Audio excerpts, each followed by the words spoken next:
Good evening and welcome to the City of Pasco Workshop Meeting. The council thanks you for being a part of your city government. At workshop meetings, the council discusses issues, but no formal action is taken. Agenda packets are available on the City of Pasco's website at www.pasco-wa.gov/agenda.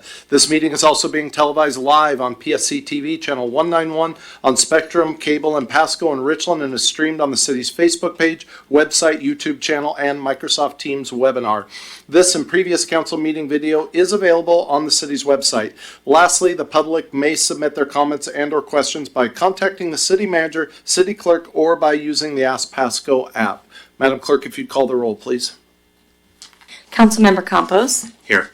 Cotta. Here. Figueroa. Present. Hernandez. Present. Perales. Here. Milne. Present. Grimm. I'm here. Thank There you. are 7 present. Thank you. If everyone would rise for the flag salute. I pledge allegiance to the flag of the United States of America and to the republic for which it stands, one nation, under God, indivisible, with liberty and justice for all. Thank you. We are going to roll right into number 4. Before that, I'd like to recognize a couple young ladies in the audience I see. I'm going to embarrass them. They are the legacy of former council member Bob Hoffman, and they are students of his, I assume, in his civics class, Miss Johnson and Miss Keeney, and they have both showed up to join us for the evening. So you have been recognized that way. If you want to cut out, this could be a long meeting. Don't blame you, but thank you for engaging at a young age in city government. So with that, any reports from council members? You guys ain't done anything all week? Councilmember Hernandez.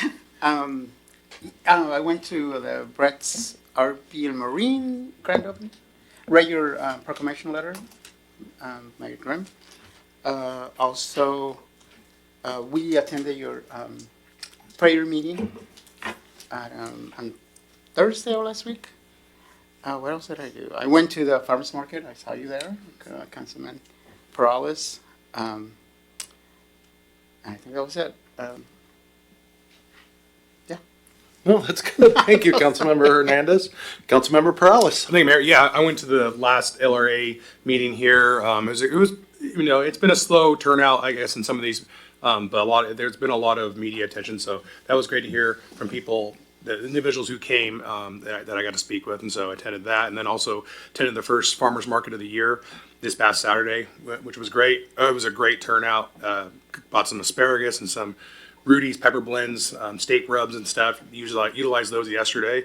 I think that was it. There was one just engaging with a couple people from my district. A lot of issues in regards to Zipley, and I'll talk about it later. But other than that, it was a great week. Awesome. Thank you, Councilmember Figueroa. Yeah, just to kind of add, I was in attendance as well with some of you all at the prayer breakfast that you put on, and thank you for putting such an amazing event, hosting for also a great nonprofit organization. And also I was able to attend the Fur Babies and the Fuss pet adoption event on Saturday that was put on by Nicole, and it's just a phenomenal event. There's people waiting in line to adopt pets, so that was exciting to hear and see. For the numbers, before leaving, there was about 18 pet adoptions, which is an increase from the year before. It's just a phenomenal time. I also got a tour of the Tri-Cities Animal Shelter, so that was really neat. And then I was able to kind of also engage with some residents and walk around downtown and just dream about what the possibilities could be with different vacancy buildings and everything else. So that's always kind of good to engage and talk to community members and just have a great discussion of what we're doing here for the city of Pasco. Thank you. Appreciate it. Anybody else? I was at the Hapo Center this afternoon.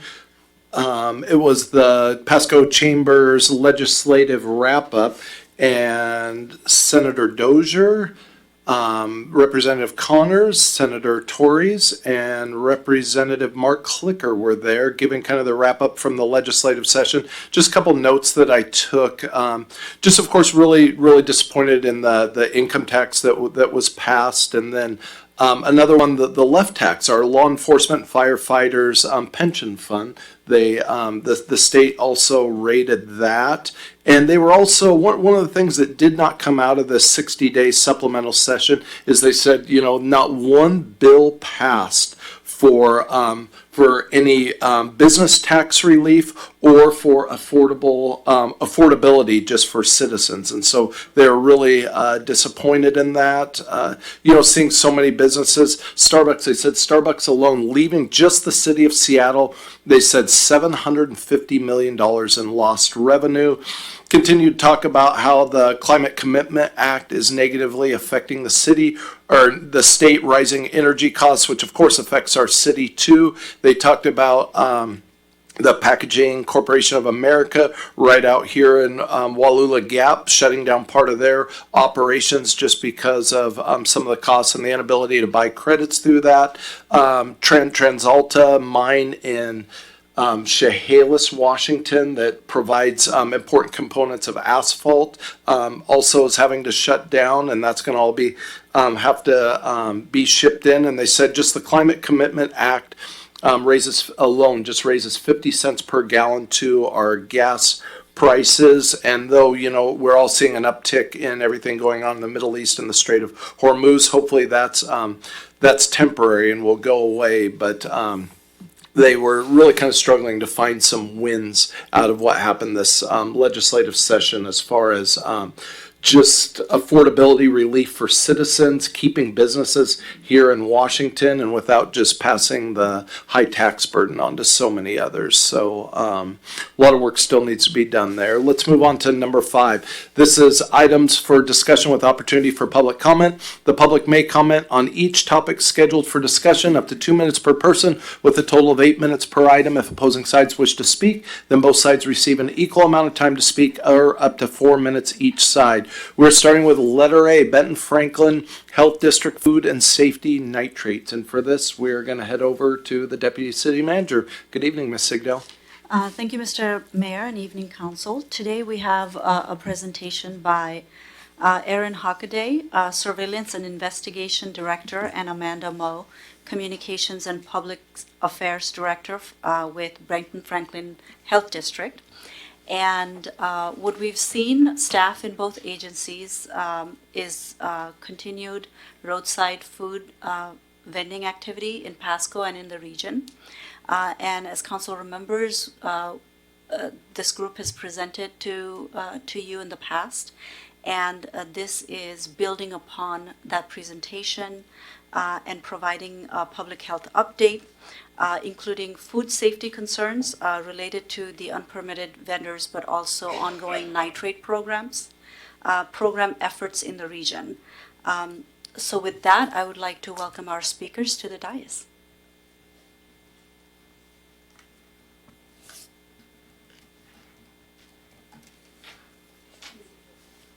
Yeah, just raise it. Yeah, don't worry, your boss is right behind you watching. No problems, no pressure. If you could turn on the speaker, there's a little button there. Button. Sure. All right. Do I control the slides, or does somebody else control the slides? Okay, perfect. Okay. Well, welcome. I guess should be a welcome. I came back in January to speak with you a little bit about the issue we've been seeing with unlicensed food vendors, both in Pasco, but also Kennewick, Richland, and some of the surrounding areas. So today we'd like to bring you a little bit of a public health update. We're going to bring an update on that topic. And then I also wanted to bring an opportunity to share about our nitrate program that we hope is going to significantly benefit the citizens of Pasco. And so we'll kind of tack that on at the end as well. So a little bit of...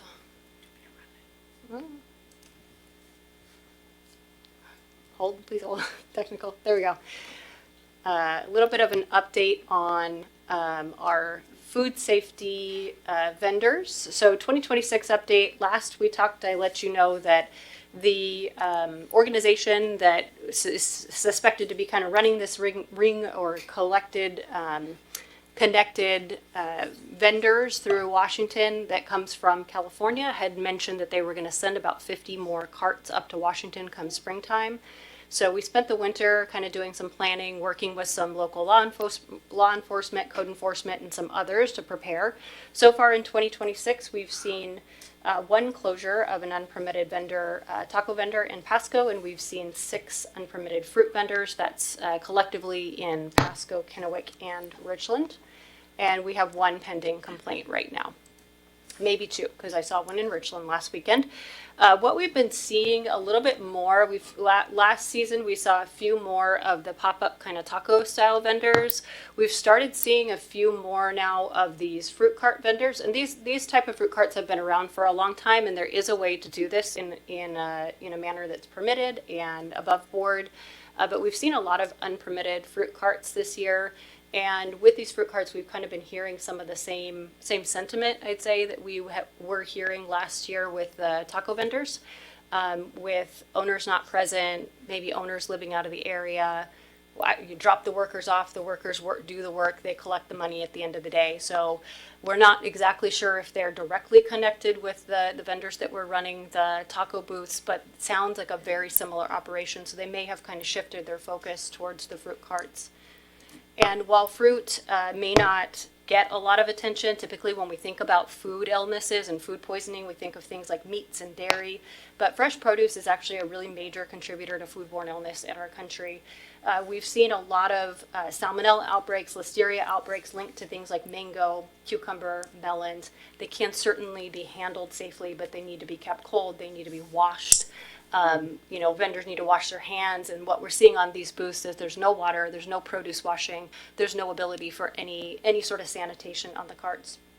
In 2011, in fact, we had one of the deadliest produce outbreaks in the United States was linked to cut cantaloupe, and that was a listeria outbreak that included 147 illnesses, 33 deaths, and actually 1 miscarriage. So while, again, fruits don't typically get a lot of attention, they can be risky when it comes to foodborne illness. Hence, when we're doing this work, we're always kind of keeping public safety in mind. This is about bringing people into compliance and getting permitted, but ultimately about the safety of our public. So last we talked, we said we were going to be working with a local task force that involves local law enforcement, Benton Franklin Health District, some local prosecutors. We have the Office of the Governor who has been engaged. We met with this group on April 30th. We had 5 different law enforcement jurisdictions show up. We had some local prosecutors, as well as somebody from the governor's office showed up as well. So at the meeting, the last meeting, what we did was we planned kind of an approach for 2026 in terms of enforcement. The major focus there was health district working together with law enforcement and code enforcement in all of the cities to make sure that we can communicate to them when we're getting complaints, and that we can operate independently, and they can also operate independently and close these down if they would like. So we've got kind of this collective approach where we're sharing information. And again, the group there has emphasized, like I mentioned last time, emphasized that we want a kind of a cross Tri-Cities and Benton Franklin County approach, so that we're not just flushing the problem from one city to another. We're working hand in hand to tackle it there. So some good things happening there. There are some jurisdictions, Pasco, not necessarily one of them. You all have pretty strong ordinances already in place around food vending, but some of the partners that came to that meeting don't, or they don't even have a code in that area. So that's really where the prosecutors and that side of the group comes in, is they're looking at model ordinances or updates they could maybe make to their municipal codes to strengthen that enforcement approach and let their officers give them a little bit more power to tackle the issue. And then I'm going to let Amanda, so Amanda is our public affairs officer, and she's going to share a little bit about a media campaign that we're putting together through this with us and the other PIOs in the region. Thank you all so much for having us. It's good to see you guys. We're looking at some marketing goals here. So when we were looking at trying to figure out exactly how to share this with the public information, public education, and then also empower our businesses, we wanted to protect public health, support permitted businesses, and build that coordinated response. And that's what we're doing with that small task force that's growing. It's so exciting to see all the work that Erin has been doing and that all of our jurisdictions are coming together for. So you'll get the reference of the hamburger coming up soon, so that's kind of your teaser, but hopefully I don't make you too hungry. We're looking at the inspiration behind what you're going to see. We were looking at public safety, something that was easy for people to pause and verify, right? You want to stop and you want to look both ways.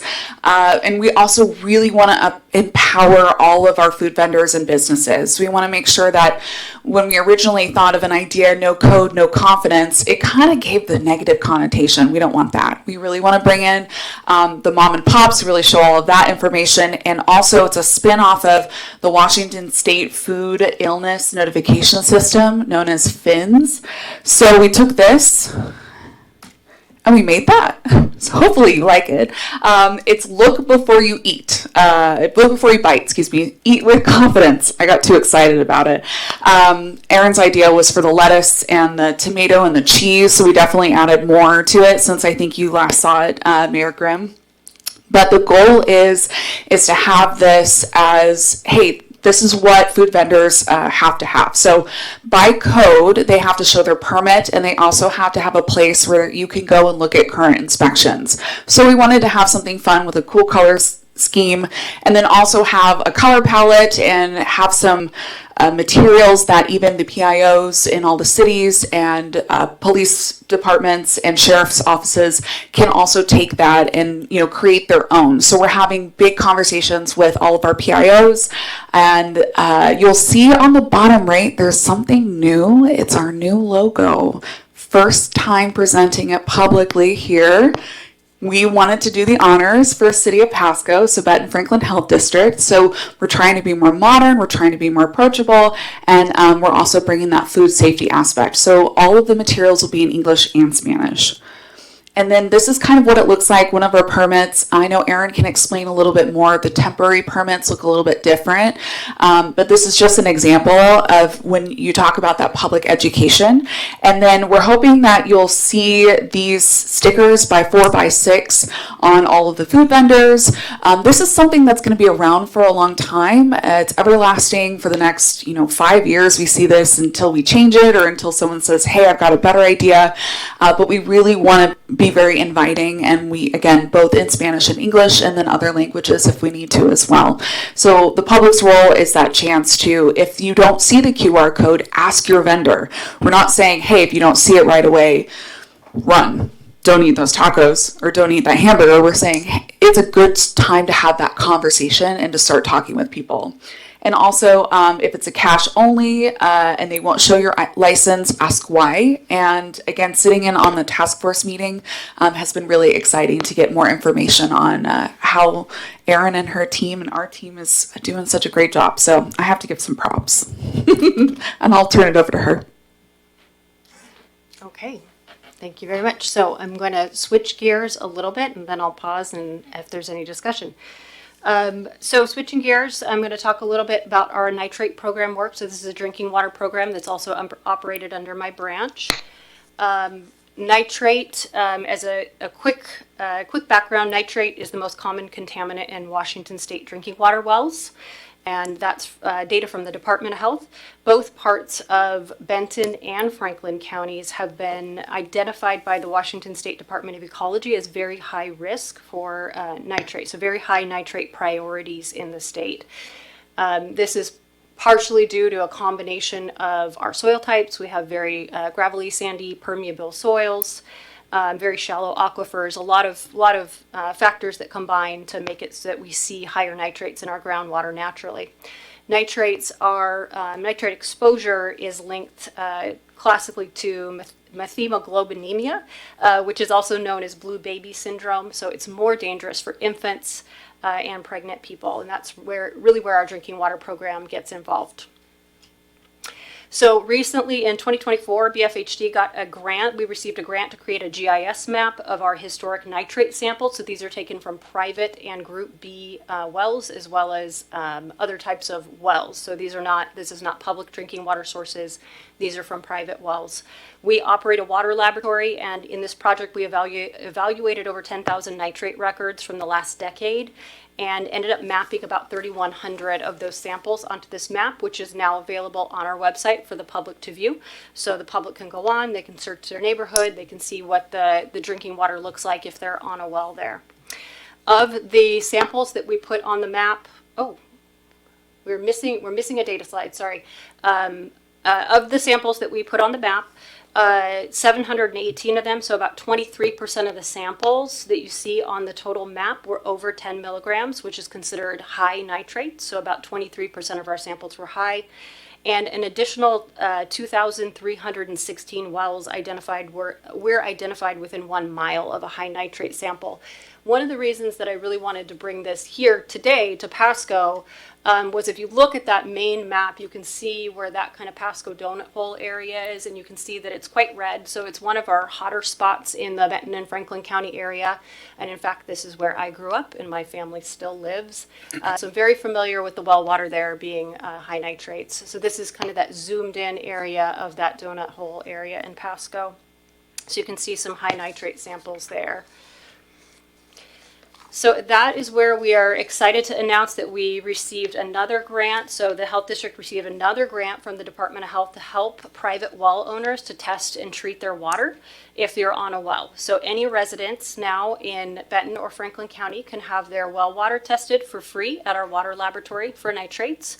So if you bring a sample in Monday through Friday, you can have that well water tested for free, so long as you're not using that for any commercial purposes or business purposes, but just private homeowner, and you want to check out how your well water is doing.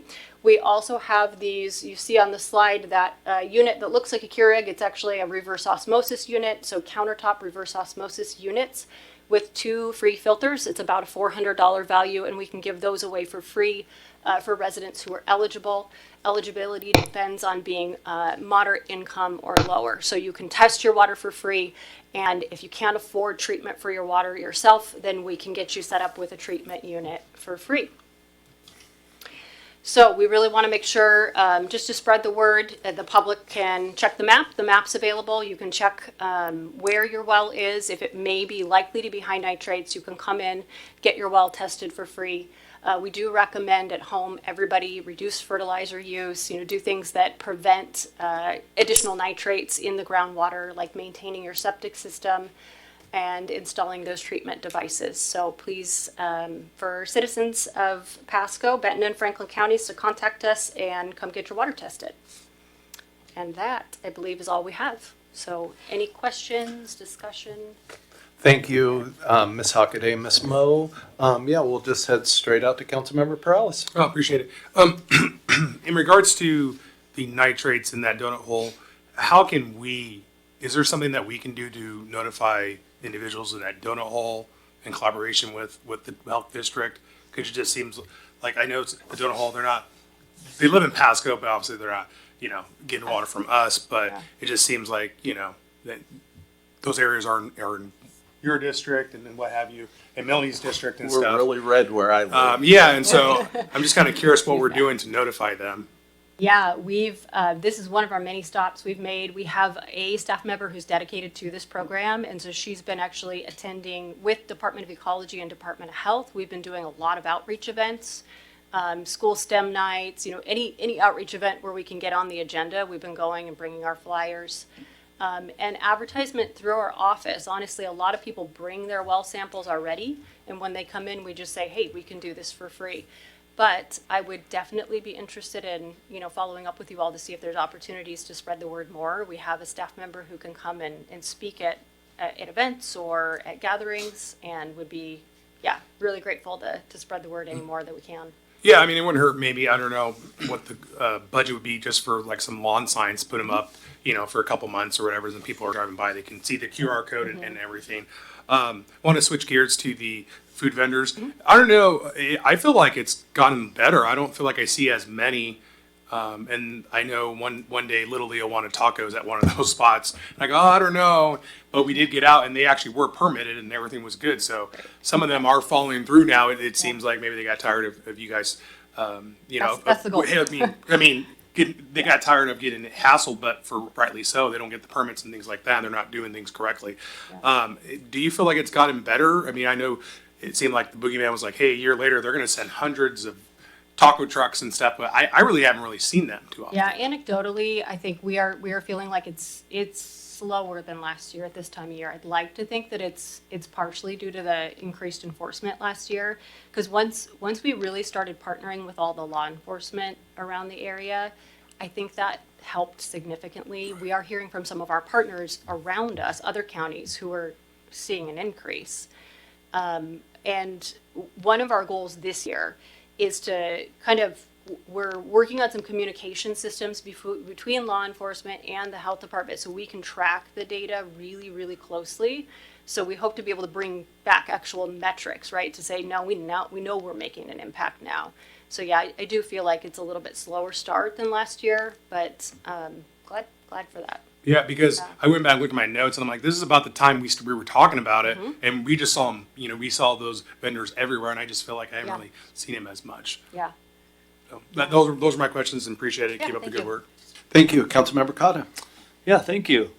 Can the vendors that are out of compliance on private properties, can they be cited for being out of compliance, or is it only when they're in public places that are designated public places that they can be cited? So they can be cited on private property, yeah. Okay. And I think that is one of the approaches that some of the law enforcement agencies are taking, is working with those businesses where they are setting up. Because in some cases, we're seeing they're setting up in the parking lot of a food business. Definitely. And that food business saying, no, yeah, you can trespass them off my property, right? Sometimes it's happening after hours. And so we're doing a little bit more relationship building with those property owners so they even know that people are setting up on their property after hours. But yes, either way, they can be cited. Thank you. Yeah. Thank you. Councilmember Campos. Yeah, I just want to thank you for the presentation. I love the campaign. Might be because it's a hamburger and that's awesome. You are hungry. We all are. So great job on that. I think actually Councilman Figueroa talked about it. Like, they can show the actual permit, and sometimes that's boring. And so something like this, and it says permitted vendor, I think that's a home run. I think that's what people will start looking for. But I had a question on the QR code. How does it work? Do people just scan it, and then if they're in the area, those restaurants pop up, or they have to actually search it by name? No, that they have to search by name. So that QR code goes to our website with our inspection portal. So if you scan that, it will go to our inspection portal, and you would have to search by name to find their latest inspection. And again, that is, Amanda alluded to it a little bit, but that's to fulfill one of their code requirements under the state food code is they have to show their latest inspection report. So kind of checks 2 boxes for the vendor. And we love that, part of our aim in this is also coming to these presentations is not to detract from our permitted vendors, to be very clear where that dividing line is and not to take away from our local businesses. And so I love that this kind of helps boost them up while we can still address the others on the side with the enforcement. Perfect. Thank you. Yeah. Love it. Yeah. Thank you. And I think Councilmember Campos, what he was almost getting onto, I think that's possibly a really good idea. If there was some kind of interactive map where you could scan the QR code and, blow that up to see all the permitted vendors, in the area or throughout the city, just where all those dots are, is that kind of, might even be easier than, searching by name or whatever, or help seek out ones that Yeah. are. Yeah. Just some feedback. Councilmember Cotta. Where will we see these squares posted? So with these are optional for the vendors. And so where the permit is required to be posted, where the public can see it, that is a resource or a product we're going to give to them and encourage them to post. They could also just post their inspection report and satisfy their code requirement. So we would love to see them, like in this picture, we're going to encourage them, especially with our mobiles, because our mobile food trucks or carts are more likely to be confused with these other vendors. We're going to really encourage them to put them on the outside where the public can see them. But ultimately, it's optional if they want to take part in this. But that's our next phase, is kind of undergoing a campaign to get these out there and spread those. So that's another thing that if you all, if you want to help spread the word about something, helping to get these out to the local businesses will be helpful. Yeah. I also have one kudo. I also wanted to share too that what I've been observing from the task force is that a lot of our other areas throughout Washington state don't have this type of response. We don't have this type of partnership that we're seeing with City of Pasco and our law enforcement, and even across the Tri-Cities and Benton Franklin districts and the counties. And so it's exciting that the governor's office is talking to us about maybe making this a model for the rest of the state on how Aaron and the team and law enforcement are really coming together and maybe trying to find a way to package that and then take it and then share it with other smaller communities and counties that don't necessarily have the type of manpower that we have here, which is so awesome that we can have this opportunity with both counties. No, thank you very much. So just a couple follow-up questions. One, just kind of asking for a friend. What, no one trusts me. What kind of vial or how do we get the water to you? Can we just bring it in a Pyrex cup or do you have certain, asking for a friend? Actually, any clean bottle will work. We do have sample collection cups, and we can get one to you. We can deliver one. And then if you just bring it back into our office Monday through Friday, anywhere Monday through Friday. Okay, thank Yeah. you. Yeah, and just some, I guess, a couple last comments from me, because I know this can be somewhat controversial online. I've read some comments, and some people bring up some really good points. I mean, one of them saying, well, hey, we're better off having them do this than asking for money on the side of the road. And I really understand that sentiment, but, at the same time, yeah, that is better, but, let's just do it right. And I want to give Councilmember Perales kudos, because he really helped spearhead the effort for us to streamline our mobile, permitting for that entire process, because it was pretty clunky beforehand and everything. And so really appreciate that. So, there's really no reason somebody just can't go do it. And then maybe someone would reply and say, well, is this just about the revenue then? No, if we're going to be a pro-business council and support our local businesses, we have to keep from having a double standard where we make certain businesses, go and get permits and go and get inspected and go get their licenses and all these kind of stuff, and then just say, well, these others don't have to. It's about fairness then. And I mean, the libertarian in me might say, well, why not get rid of permits altogether? And I like that, trust me, but yet at the same point, we do have services we have to pay for as a city and for us to continue to function everything. So there is a need and there is standards with that. So again, appreciate all your work. We're going to actually open it up to the chamber now. See if anybody in the chamber has any questions or comments for or against this. Thank you again, ladies, for your presentation. Anybody want to talk about nitrates in water or food vendors? Anybody in the chamber? Yeah, come on right up. You have 2 minutes. Yes, please state your name and city or county of residence for the record, please. Tucker Salisbury. I'm from Kennewick. And last summer, I experienced a lot with these illegal food vendors, and I was actually auditing them myself. And I would go with the temperature gun, and I would check their coolers, and I would check to see if the meat was actually being cooled. Every time I opened one of their coolers, there was no ice inside of the cooler. All the meat was just in an igloo cooler, as cold as it could be, as room temperature. And it read in the danger zone. The danger zone is where we do not want to keep our food products. Even the hot meat that was being spun around, that was in the danger zone. It was too cold, but it wasn't down in the cold enough zone to be safe to eat. The salsas that were all sitting on the table, all in the danger zone as well. I asked them for a permit, they didn't have any. Asked them for any contact, they didn't have any. Business name, they didn't have any. Asked them if they would book or cater an event for me, they wouldn't do it. They came in white vans every time. California license plates, and then they have like a crazy lock on the door. It's very, very organized. They use the same vehicles, and they're always from California, even at the different locations. From what I've heard, they go from when we've been pushing them out of here, they're going to Mattawa, Mapton, Toppenish, Yakima, further out of the area now. I've literally shut them down and had the police come to the space where I shut them down at, which is Scott's Bicycle Shop in Kennewick, and they said I had assaulted them.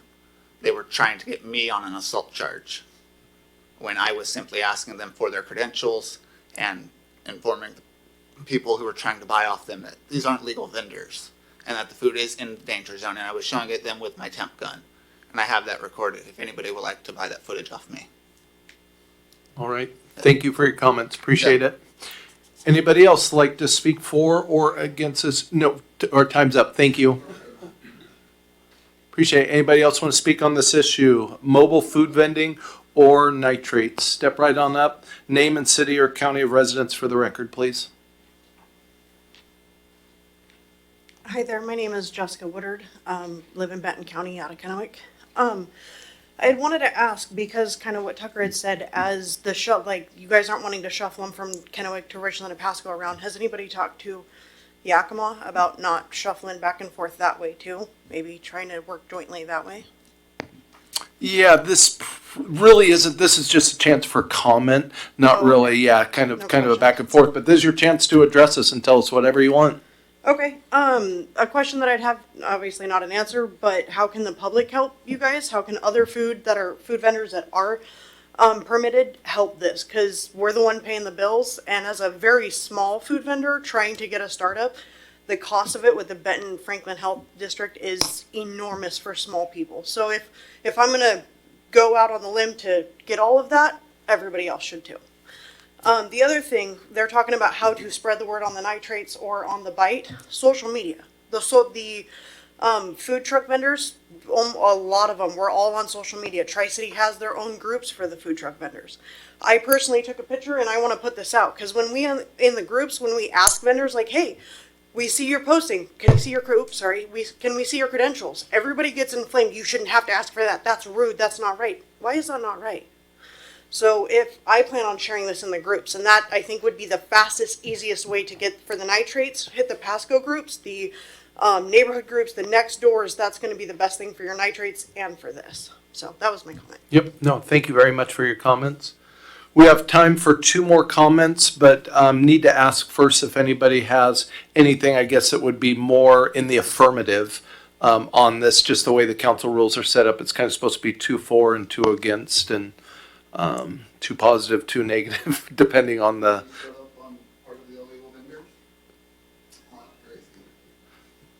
Okay, not seeing any more. Just want to tell you guys thank you again, and thank you for allowing us to break in the new logo. I did notice it over there too before it was mentioned, so thank you for letting us be a part of that. Let's move on. Letter B, fire sprinkler requirements for A2 occupancies, building code guidance and enforcement clarification. And we're going to Chief Crowley for this. Good evening, sir. Good evening, Mayor and Council. Thank you for your time. Tonight, I'll be talking about fire sprinklers and how they relate to A2 occupancies. Over the last year, there's still been some questions and some interpretations on the code. And we provided something about a year ago. We had another presentation, but I just wanted to get in front of you guys again, and if you have questions, ask. But I wanted to provide an overview again of where our position is, our interpretation of the code, and go from there. The main thing is we want to provide consistency for staff and for the building owners, and we want to make sure that that's across the board the same. So before we started, we wanted to make sure that we're in alignment with our partners, and so we reached out to the city of Kennewick, the city of Richland, West Richland, College Place, and Benton County, and just to make sure that working with our building officials and fire marshals, that we're in alignment and we're all interpreting the same codes in the same way. And so we have both verbal and written agreements that we are, and so we want to make sure we do our due diligence on that. So again, this presentation is aimed at supporting the City Council's goal of engaging downtown Pasco businesses and making sure the business can be successful while also providing safety for their clients. So as we go forward with this presentation, we have a couple goals that we want to accomplish here. First, give a quick background on past sprinkler discussions that we've had. Give a quick history on sprinkler systems and how they came to be. Outline the governing documents that we use, and then define what an A2 occupancy is, the A2 occupancy sprinkler requirements, trigger points for sprinkler requirements, and incorporating fire safety and compliance pathways. So kind of a lot here, but it'll go pretty quick, and we'll see if you have questions. So the background on past sprinkler discussions. So on June 5th of last year, the consultant framework provided you a presentation, or provided all of us, called Pathways to Yes, Evaluating Building Codes and Enforcement. That right there, that program or that presentation outlined opportunities to be more flexible in how we can provide a safe space and working with the building owners. Also then in June 29th of last year as well, the Community and Economic Development Department released the 2025 Building Department Code Interpretation 25-01. That's also in your packet. That gives a brief summary of everything, and it outlines exactly what an A2 occupancy is and sprinkler requirements. Again, what we're trying to do is provide consistency in a written format so all can see, and then we can present to everybody and be on the same page. So the background on sprinkler systems, I can go on and on different cases on why this came to be, but the two that really stick out the most that we always refer to are one, the Coconut Grove fire that was in Boston. That occurred in 1942, and unfortunately a very tragic event that cost the lives of 492 people. And this was particularly important because the fire here is believed to start below the actual club level or the dance floor or the nightclub. And so this is going to be, I'll talk a little more about why this is so important and how the code is written to make sure people are safe to get out of a building that's if it's above floor one. And then the Night Station Club fire in Rhode Island, which occurred in 2003. And again, that was something that cost a lot of lives, 100 deaths and 230 injured. This was from pyrotechnics from the stage that caught acoustic walls and ceilings around it on fire, and that spread pretty rapidly, trapping multiple individuals. So these things came to be, unfortunately, and then in 2007, House Bill 1811 was enacted, and that amended one of the RCWs, you can see down there, 1927-510, and that established that all nightclubs have sprinkler systems. So the documents we use are ones that are used across the board by everyone. Again, when we looked at our regional partners, they use the same documents. And this is not just something specific to Pasco or the state of Washington. This is the International Building Code, or the IBC, and also the International Fire Code, the IFC.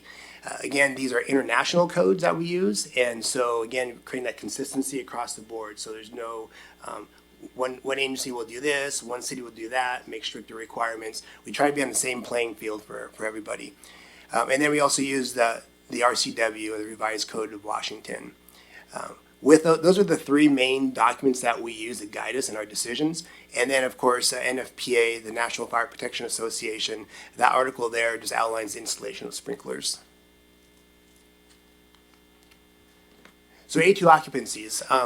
What are those? So A2 occupancies are really intended for food and drinking consumption. They include banquet halls, casinos, nightclubs, restaurants, taverns, and bars. So that's our main thing that we're looking at here. And so the ones that stand out here, and some of the concerns that came up that we want to address, are what's considered a nightclub.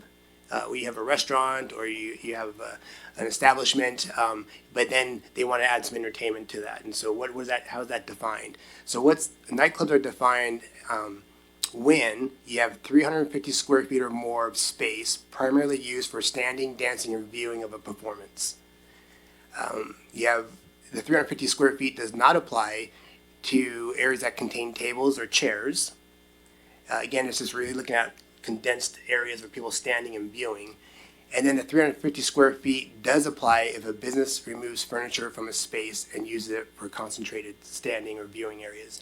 So that's kind of sometimes the hiccup there, is we'll have a business that has tables and chairs, but maybe on a Friday or Saturday night, they take all those chairs and they move them to the side, and then they bring entertainment, and then they cram a bunch of people in, and that exceeds that 350 square feet. Well, that's something we can't do. And that's just the code, and something I feel strongly about, because what it does is just it creates too much confusion if something should happen. And so we want to be very clear on how that works, and we want to make sure people don't get around the code, but just be very clear and articulate on that. So A2 occupancy sprinkler requirements. So again, for those same business types that we saw, how the city of Pasco applies A2 sprinkler requirements are as follows. The fire area exceeds, so the square footage of the room itself is over 5,000 square feet. The fire area has an occupant load of 100 or more people, or 350 square feet of space is primarily used for the standing, dancing, and viewing of a performance. So this is the last part here is where I go back to the Coconut Grove fire. So under this, if one of these occupancies are, say, on the third floor, what this last part says is that not only does that one floor need to be sprinklered, but every floor to the exit needs to be sprinklered as well. So if the main exit is on the first floor, all levels need to be sprinklered. And that was what happened in the Coconut Grove fire, is there's no sprinklers on the bottom floor, so people can get out. And so that's part of this code, is we require that everything, a safe pathway to egress from the structure is sprinklered.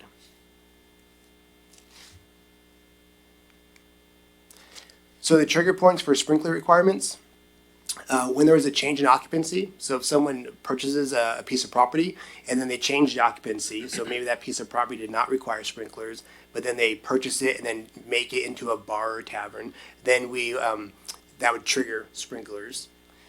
New construction or during building renovations would trigger sprinklers. And then any non-conforming occupancy that has been damaged for 6 months or abandoned for over 1 year. So any building of that would require a sprinkler installation. So one of the things too is we talk about all these codes and what we want to do and what needs to happen for the safety of people. But we also want to recognize that we want to support business owners and downtown Pasco, and so actually any part of Pasco. And so we want to also provide pathways. We don't just want to always say no to everything. And so part of this is we want to work with these individuals. So some of the ways you can do this as a safe and compliant pathway is you designate a viewing area of 349 square feet or less. And a lot of times you can do that whether you tape off an area or you put ropes around a certain area, but you can actually designate that area.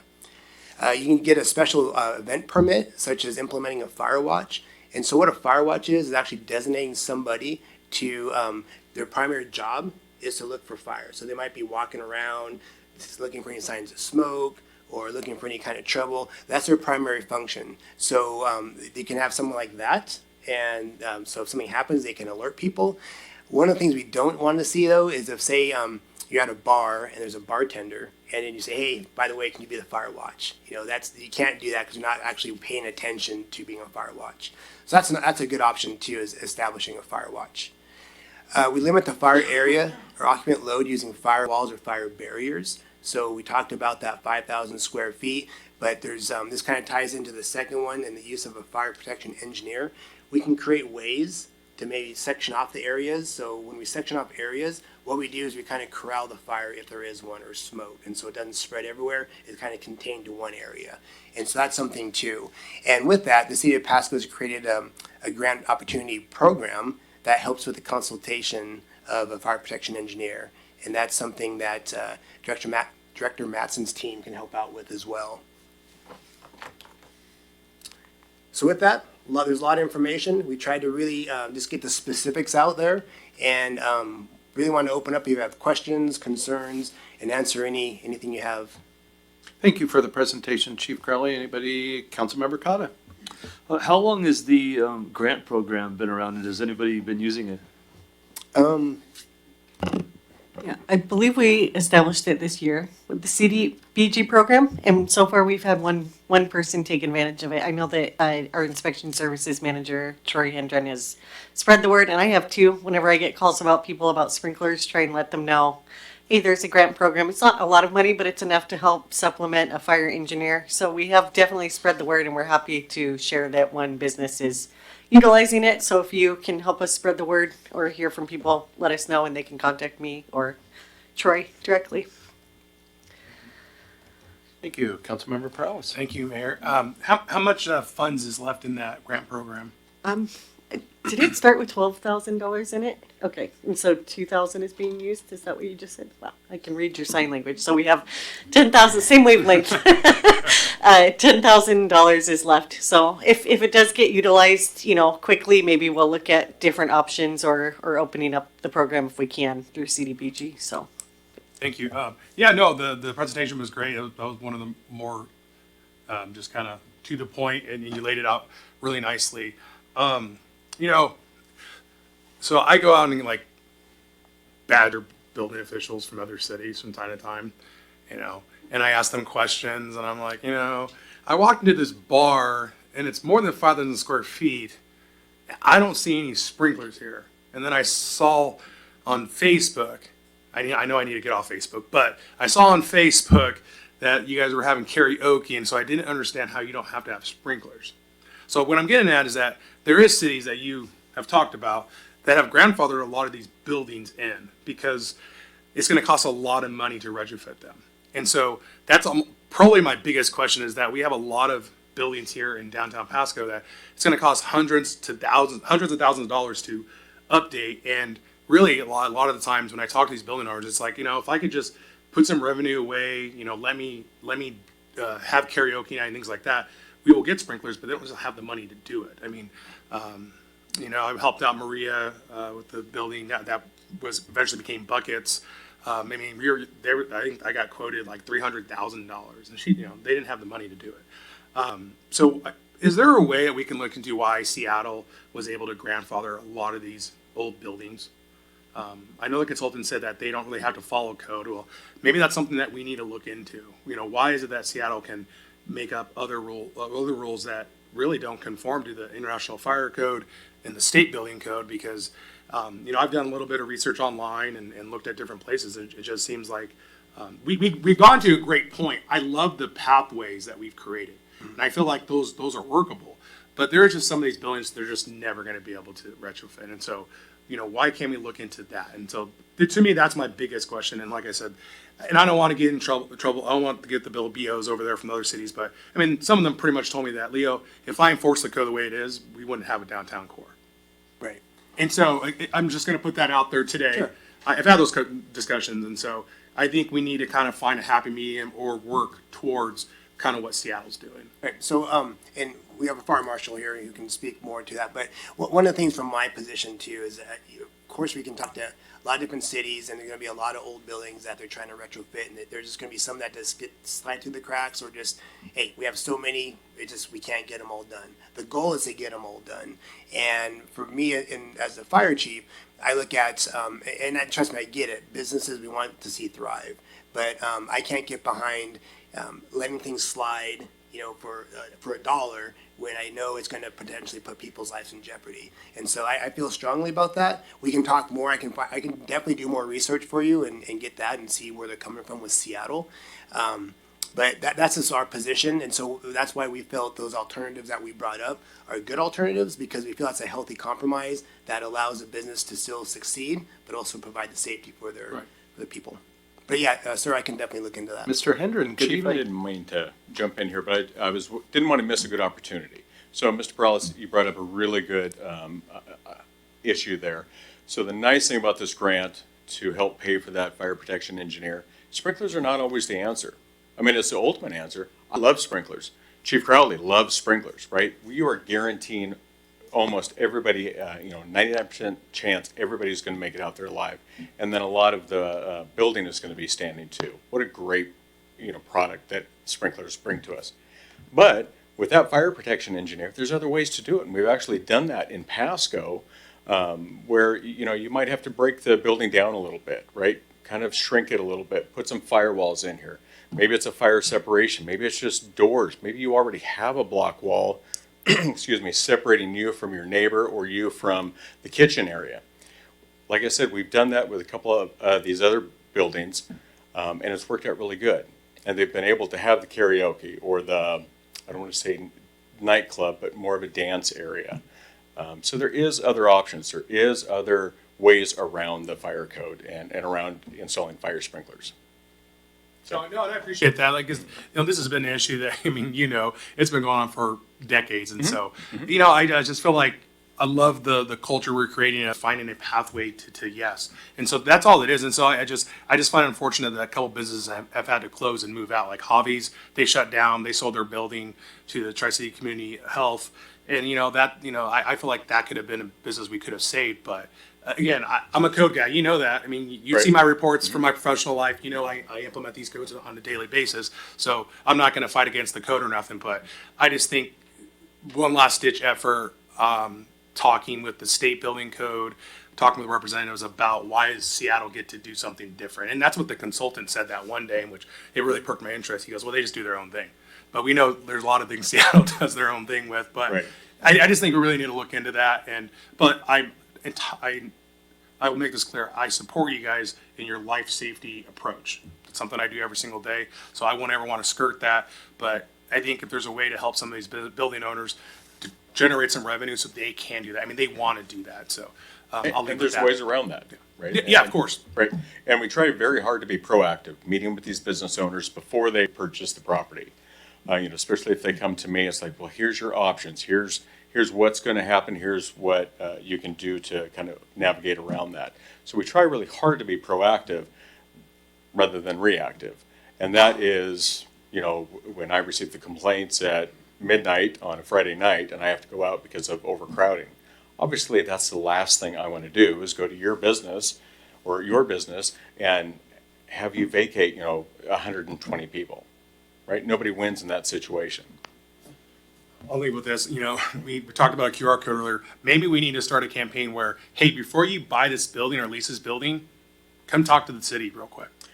I feel like the building owners are predatory a little bit. I have tried to encourage that. Not the QR code, that's a great idea. But I have talked to a lot of the realtors in the area and tried to encourage them to maybe just reach out a little sooner. Thank you. Appreciate it. Sorry, Chief. Awesome. Didn't mean to butt in. No, you're good, Mr. Andrew. Thank you for adding to the discussion. Anybody else from council want to say anything? Let's go to the chamber. Who would like to talk about fire sprinklers? Mr. Cortinas, good evening. Good evening, Mayor and Council. Dave Cortinas. I think I'm probably the only one in this room that has been writing about the international law since 2007 when it was implemented here in the United States and Washington State. I've talked to every council member since Mitch Nichols was working here as our code enforcer. And him and I walked all the nightclubs, the Latino nightclubs, which was 3 at that time. All of them became a compliance. One of them didn't have the money to put in the sprinklers. But Mitch worked with them and was lenient and got them to mark out the area where there are going to be 99 people or more or less to be able to have karaoke. We have been working all the time with all the business owners. Leo mentioned Hobbies restaurant here who just closed down. He paid cash for the property. All he wanted to do is have karaoke in there for his customers. We couldn't work with him. The city, their interpretation of the international law is the law, and that was it. But across the river, over here in Kennewick and Richland, they have the same exact law. And all those businesses, a lot of them do not have sprinkler systems. We've lost 11 businesses here in Pasco that have gone across the river. And just this year, 2 of them have closed down. Hobby closed down and went back home. He has Hobby's Chicken Churros in Sunnyside and a builder that's a building older than the one here. And he is still operating with the same law. But the city interprets it differently. He has one in Grandview, same law. City interprets it differently. Only Pasco has this interpretation by our administration and by our fire marshal, where the property owners' hands are cuffed, where they cannot be able to move because of the cost of sprinklers. Sprinklers cost $150,000 Mr. Cortinas, to $200,000. I think I still have 20 seconds there. No, Mayor. you're 22 seconds Okay, sir. over. Okay. You're good, sir. So my point is getting Mr. to is Cortinas, we have thank you. one downtown here that just closed down also. Mr. Cortinas? Thank you. All right, anybody else from the chamber like to speak on this issue? Sprinkler system, step right on up, sir. Mr. Gramboy. Good evening, Mayor and Council and City staff. Thomas Granbois, Big Maple Properties, 108 North 4th Avenue. This is something that has impacted me directly, as well as my neighbors. And I think that there's a lot of misinformation that's out there and a lot of confusion. One thing that I want to talk about is the difference between a owner-occupied building and a landlord rented out building. One thing that I've noticed is that a lot of landlords here are very predatory in terms of what they choose to charge for rent and what they tell their tenants what they can rent for. The cost, $200,000, sounds like a lot of money. I've put in way more money than that in my property, and over the course of 5 years, they should be able to finance that if they want to be a good quality landlord. It's not overwhelming to do. And I think the grant money is great to get a fire engineer. I've worked with fire engineers. I've had my neighbors work with fire engineers, and it's a great way to do things, to find a way to do it. So if you have a business that's interested in occupying a space, have them talk to the landlord, make sure, confirm, have it written down in your lease that yes, this can be occupied for this use before you make that leap. Because it's really disappointing for me to find out that one of my neighbors, they went to the effort of opening up a new business and they were told this, and the reality is that. And the landlords should be the ones investing in this. And it's really not that much. $200,000 over the course of 5 years, no problem. Especially with the rates that they're charging. Thank you. Thank you. Anybody else in the chamber like to speak for or against this issue? Sprinklers. It's your city. Going once, going twice. Thank you, Chief. Thank you, Mr. Hendren. Thank you for others who participated. Let's move on to letter C, utility billing delinquent events. And we're going to Mr. Hebden. Good evening, sir. Good evening, Mr. Mayor, City Council. We have a presentation for you. I'd like to introduce our utility billing manager, Ms. Priscilla Jimenez, and she will share some information with you regarding the city's process of working with our community and our clients as on paying their bills and what happens when we have some delinquencies. So I'll turn it over to Ms. Priscilla. Thank you. Good evening, Mayor and Council members. As Kevin said, my name is Priscilla Jimenez. I'm the Utility Billing Manager in the Finance Department. And so I'm going to go through a brief overview of our shutoff process for delinquent utility accounts. My first time using the clicker here. Okay, so the process that we followed is outlined in Pasco Municipal Code sections 3.65080 and 3.65140. And it's summarized in these slides that we're going to look through. So the city bills 4 different cycles, the first 4 Thursdays of each month, cycle 1, 2, 3, and 4. And we're going to go through the delinquent event process for just one bill cycle.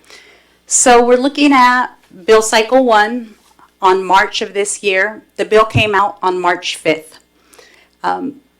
Our system allows for that bill to be seen in a PDF form that evening. So by 5 o'clock on Thursday, that bill is available for our customers to see through our new utility access portal. They get mailed out on the 6th, and we expect those to arrive with our customers on the Monday or Tuesday of the following week. The bill is due 3 weeks from the bill date, so on the 26th of March is when bill 1 would be due.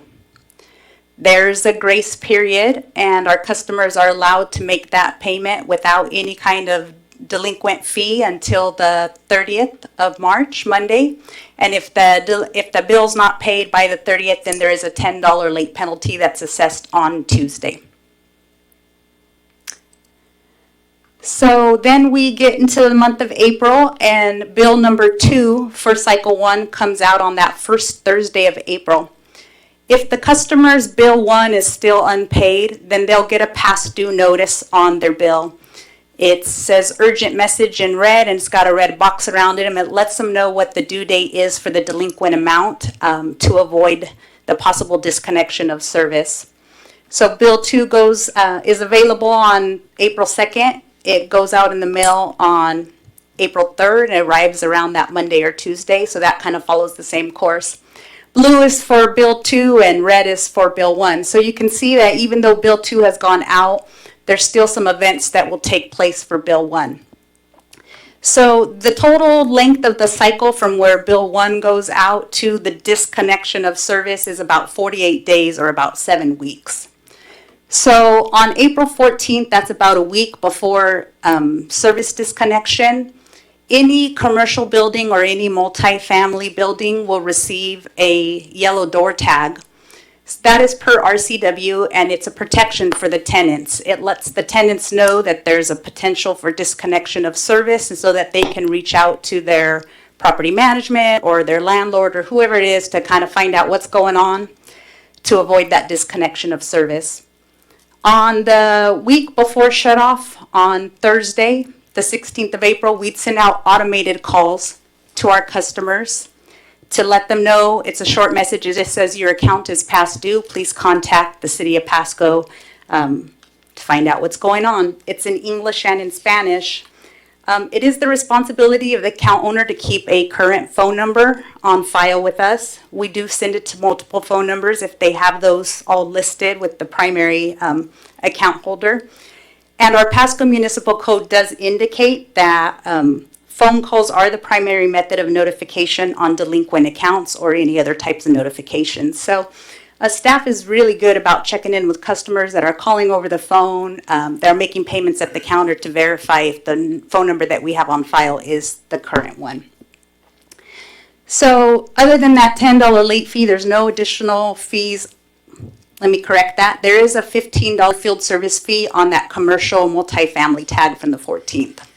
The majority of our accounts are residential. On Monday, the 20th, which is 2 days before shutoff, there's a $10 collection fee. And there's automated calls that go out. It's a lengthier message. It lets them know that their account has been assessed a $10 fee and that they're scheduled for disconnection on Wednesday to please contact the city to take care of the delinquent balance or to make a payment arrangement. So the call on Tuesday the 21st is not mandated, but we have found that when we send out automated calls on the 21st, which is the same message that goes out on Monday in English and in Spanish, that it greatly reduces the number of accounts that are on our disconnection list. And then ultimately, the disconnection of water service does take place on the 22nd of April, 48 days after bill number 1's bill date. And it is based on having a delinquent amount of $50 or more on bill number 1. So the balance from bill number 2 is not factored into that list that's being created. And there you go. That's the process. And we follow code. We allow multiple opportunities for our customers to reach out to us. It is applied consistently.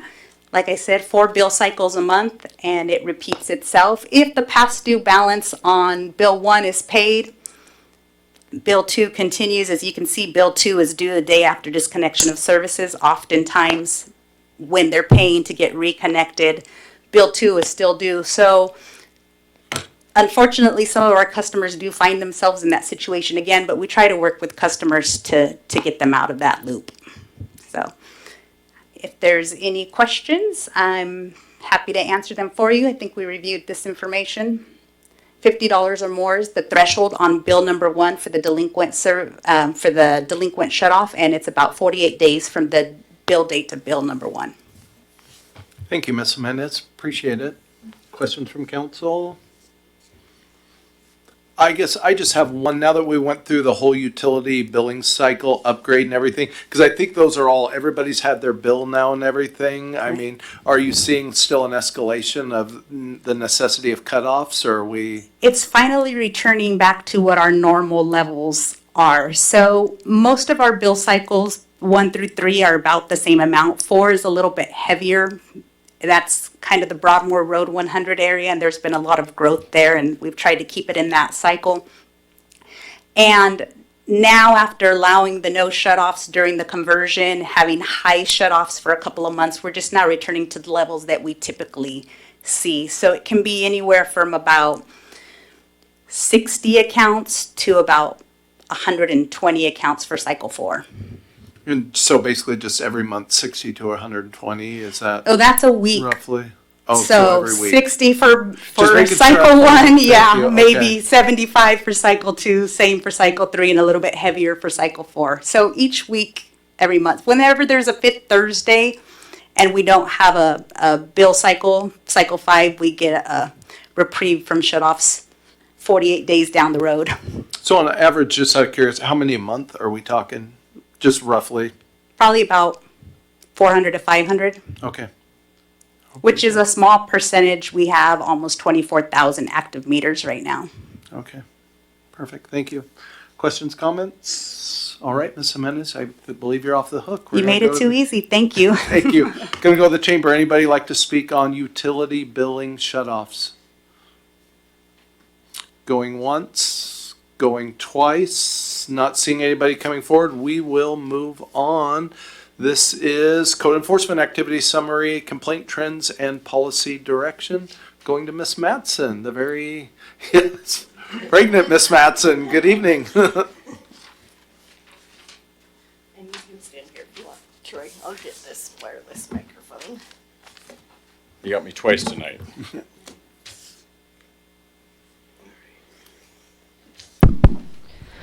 Good evening, Mayor and Council.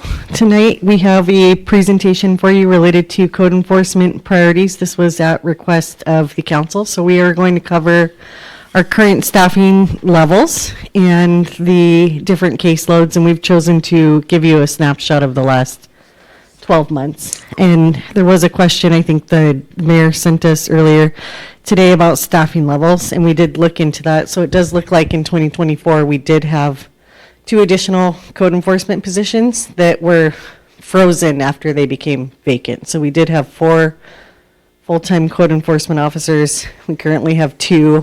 There was also a rental program inspector that was employed full-time that went away when the rental inspection program went away as well. And we repurposed that position to commercial fire inspector. Correct.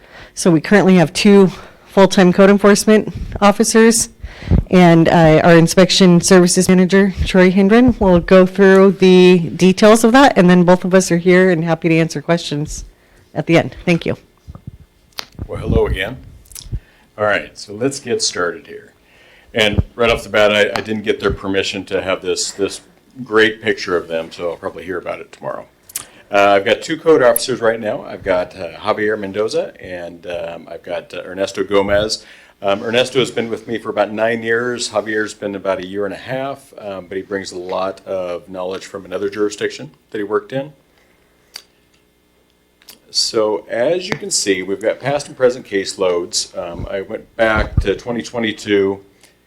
We're between 4,000 and 5,000 very consistently, and even if I go back another 4 or 5 years, it's very consistent with about 46 to 4,900 complaints a year, that caseloads that they have. Right now, we're sitting a little bit larger than 1,100. We're actually about 1,300 right now. So we're right on schedule for getting that 4,000 to 5,000 complaints and cases this year. So it never stops. It's continuous. 99% of the complaints are anonymous. Complaints are received from Ask Pasco, eTrackIt, phone, counter contact, and emails.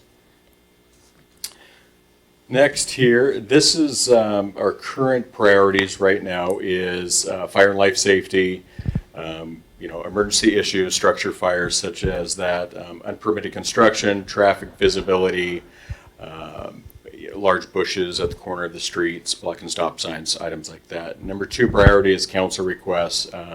Our vendors that we heard about earlier today, and unlicensed food vendors, and a few other items that council has directed code enforcement on. one thing I wanted to add on this, obviously, some of this changes a little bit because of the season, and it's like fireworks season's coming up. So obviously, we're going to focus a lot of time on cleaning up or having individuals like mow their pastures, mow their yards, remove some debris, dry vegetation or debris away from their house. Code enforcement takes that very serious, as do I, and it takes about 6 weeks prior to really get the city ready for 4th of July. This is the top 10 complaints that code enforcement receives. Weeds, garbage, RVs, unpermitted construction, rental, habitability, unpermitted businesses, miscellaneous rentals, neighbor disputes, mobile vendors, and multifamily rentals. Number 11 that I don't have on here is dust, blowing dust. We have a lot of complaints, a couple of months out of the year for blowing dust. So let's see, let's move on here. Here's some really good examples. This bottom right one is my favorite because it kind of takes everything that we just talked about on the previous slide is all in one picture. We've got RVs on the street, we've got tires, we've got basketball hoops, 2 other trailers that are in the front of the driveway, and it's a unlicensed business, or was an unlicensed business. So I love that picture.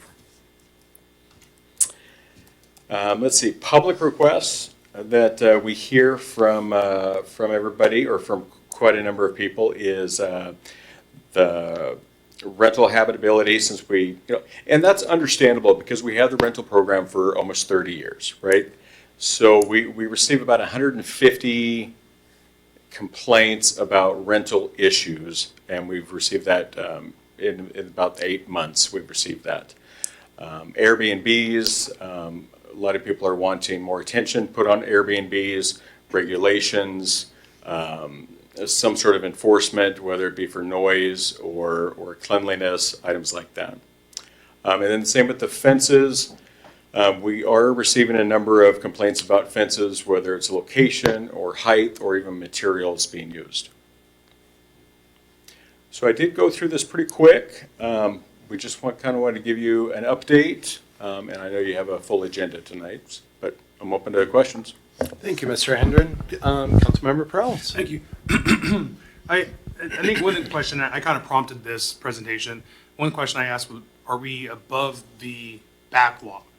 Because I was told that we had a huge backlog, so they're working the backlog and things aren't getting addressed. So, I mean, can you answer that question first? Are we? We still have a very large backlog. And, yes. and how many cases is that, I guess?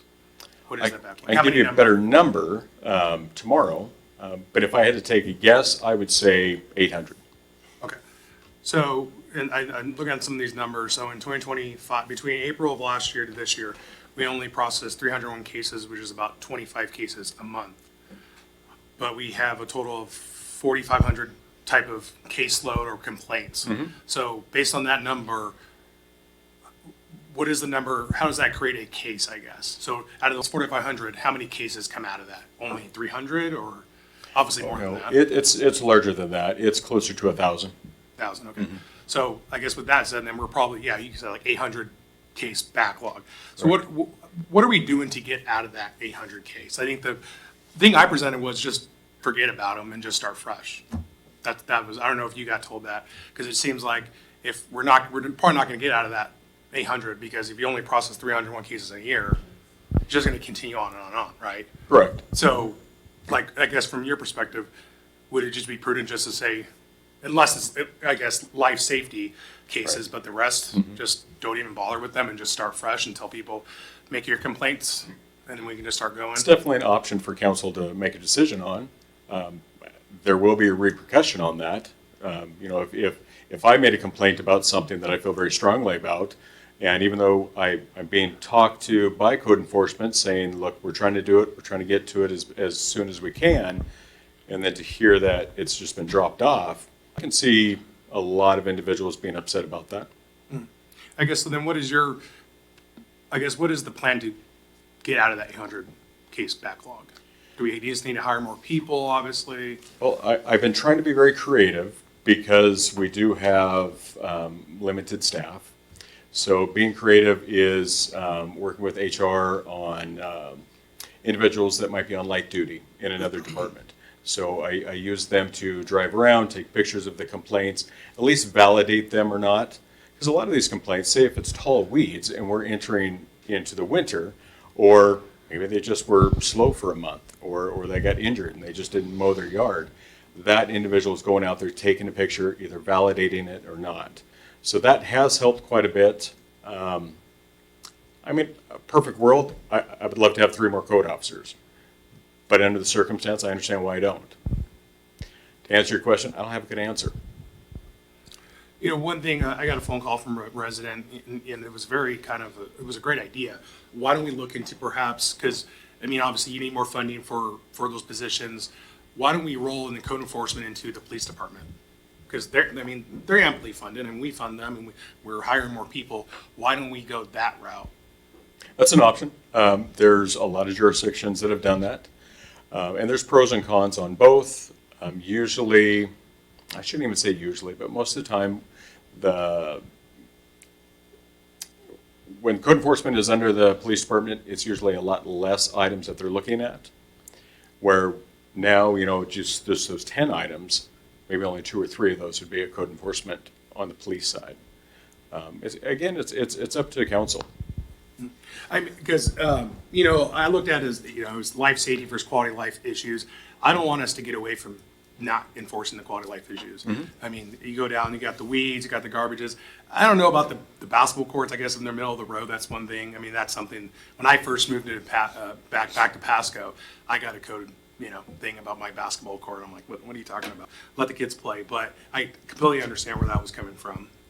Yeah, I don't know. I think we need to look into hiring more people, because I just feel like that backlog's just never going to end, based on the numbers I'm seeing. I got a question about the Airbnbs. I mean, you're saying people are contacting you. How are we addressing that right now with the Airbnbs? Or do we contact Airbnb? Because there's a hotline you can call. Like if there's, like they were saying that, you know, residents are complaining about them. I've talked to Airbnb, and because we're looking at short-term rentals, that's no secret. Right. And they've said if there's any issues with any Airbnbs within the city of Pasco, I mean, they're not really supposed to be operating, just give them a call, you know, then we'll blacklist them. So that you don't have the Airbnb problem anymore. You can't even list it on the website. So as of right now, what code enforcement is doing is they're documenting all of those complaints, right, with those contact information and with the addresses. If it is a life safety issue, because one of the main complaints is parking. You know, noise, we'll hand it over to the police department. Parking, you know, we'll kind of tag team a little bit, depending on what it is. Okay. I think that's all I had. I think we need to kind of refocus, like those especially that top 10 list that was kind of created with the weeds, garbage and stuff. I think we need to focus more on that. I think the unpermitted vendors seems like it's working properly with the department, with the Benton Franklin Department of Health and our police officers. So I feel like we need to start tackling the RVs and trailers. I get phone calls about that all the time. The garbages, I get phone calls about that all the time. Yeah, weeds, garbage, RVs, and trailers. So, I mean, that would be my suggestion for the focus. And also, you know, I know it's budget season, and start talking about giving you guys more resources. So I apologize that some of us had a different vision in regards to policy, and I'm sure that's the reason why some individuals quit when we decided to revoke the rental inspection program. But, you know, if you need help, you know, obviously you can tell your supervisor, city manager, but I think we need to start probably adding more revenue, adding more budget to your department. So thank you. Ms. Mattson, you were gonna? Yeah, I just wanted to mention with the 800 case backlog, I mean, that's a priority question too. It's triaged, obviously. So if there's life safety issues, that cuts to the top, but we might have 800 cases where there's a backlog, but, you know, our weeds or green grass, those kind of things, those are the priorities that, to me, those fall to the bottom of the list. We want to address life safety, fences that are toppling over, you know, RVs if we can get to them. So, yeah, wiping it clean, I'm not sure if we're getting on to one person for something and saying, oh, those people just were wiped clean because we couldn't get to it. I'm not sure if, you know, I've done code enforcement before, and that's usually what people do. They direct their complaint. If they're getting targeted, then they say, well, what about the 5 other RVs here. And so it would be hard for me as a director if someone called me to say, well, we wiped those people clean and we're starting fresh with you. So part of it is triage and just priorities with the 800 cases. With the 2 people we have, I mean, even with more people, I think some things would naturally still fall to the bottom of the list unless, we're directed to address every issue or which priorities. I think that's a question too. Thank you, Ms. Mattson. Councilmember Cotta? When there is a complaint, you're talking about the RVs, for example, does everybody on that street at least get a phone call? Or is it just the one that is maybe has an anonymous complaint? It depends. If it's a single individual, code enforcement will go out there and talk to that individual. A lot of times we'll get complaints from the whole neighborhood, right? The whole area is flooded with basketball hoops. So what we do in that instance is we'll send out a postcard. Mr. Perales, is probably what you received, I'm guessing. Yeah, it was actually like. Was it something different? It was actually like, you need to remove this back or else. The reason why I say that is we send that postcard out quite often. Same with your garbage is left out more than 24 hours. We'll do that with RVs. So try to give people the benefit of the doubt, try to give them 2 to 4 weeks to get everything cleaned up. And then if the complaints still come in, then code enforcement gets a little bit more aggressive. Okay. On the weeds, if I understand the code right, it's pretty basic. Like if the weeds are a foot tall or higher, then you can do something. But that doesn't do anything for I see things on Road 68, for example, where there's 50,000 dandelion stems and 10 pieces of garbage. That doesn't, at least for the weeds part of it, that doesn't break the code or violate any ordinance. Not usually, no. If it's small items, no. And everything is complaint oriented. Staff does not have the time to be driving out looking for items, and they never have. This is my 26th year, and code enforcement has never done that. We just don't have the time. There's too many complaints coming in. They receive between 2,000 and 2,500 phone calls a month. So there's no way that they can do anything more than that. Is there any recommendation that you could possibly have besides more staff that would help us have better code enforcement? Well, going through the items that you want staff to look at, Pasco is a little bit more aggressive on these items than other cities, other jurisdictions, but they are all valid complaints. So it's up to council. Thank you. I also have an answer to this just from my experience at other cities. Coming to Pasco, I was actually blown away by the amount of complaints received. And some of you may not want to hear this, but I think Pasco's had a history of catering to every little complaint that has come through, and we've made it so easy on Ask Pasco and have gone out, and had a lot of code enforcement officers. So the city I worked at before was a similar size, and we had 2 full-time code enforcement officers under the police department, which worked fine. They coordinated with our department well. But if we got routine complaints from people over a few weeds or some brown grass or basketball hoops, we decided as a city that wasn't where we wanted to spend our resources and the taxpayers' money. And I just have a hunch. I don't have facts to back me up tonight, but just from what I've learned from the program and the amount of complaints we get is that Pasco has a history of pouring lots of resources into this topic and not, narrowly defining different priorities. And we've been so good at it that I think people are used to it, and that's why we get more complaints than other cities. That's the only thing I can really think of, because the amount of complaints we get here compared to the city I used to work at and even neighboring cities, because I oversaw the code enforcement, is just astronomical here. And it just blows me away how many we get. I mean, I didn't believe Troy at first when he told me how many people called in. So I think some of it's history and culture here. It's just something that we prioritize. So if we want to keep doing that, that's fine. It's just I think the community is still adjusting, to how they've done it and how easy it is and how responsive we've been over time to everything. Is some of it stigma related? I mean, I see businesses that, there'll be a business in Pasco, but there's also the same business, same company in Kennewick or Richland. And it just seems like the yards, the landscaping is better cared for in other cities than it is here. Do you have a reaction to that? It's anecdotal. I don't know if it's true or not, but what do you think? Oh, I don't necessarily agree with that. I think every city is different. Every individual is different. I think Director Mattson kind of hit it on the head, is we have followed up on every single complaint that's came in years past, similar to like the rental program that I talked about. We had it for 30 years or close to 30 years. Of course, we're going to get individuals that are still upset about living in cockroaches or in filth or no water. We're still going to get those complaints, regardless if we have a program or not. Didn't really answer your question, though. I apologize. I wondered if you noticed it. It doesn't sound like you do. So then there wouldn't be a follow-up question on how we fix that, but it's fine. Thank you. Thank you. Yes, and Grim Kids, if you're listening, did you hear Mr. Hendren say garbage cans on the road for more than 24 hours? We're breaking the law at our house. Councilmember Campos.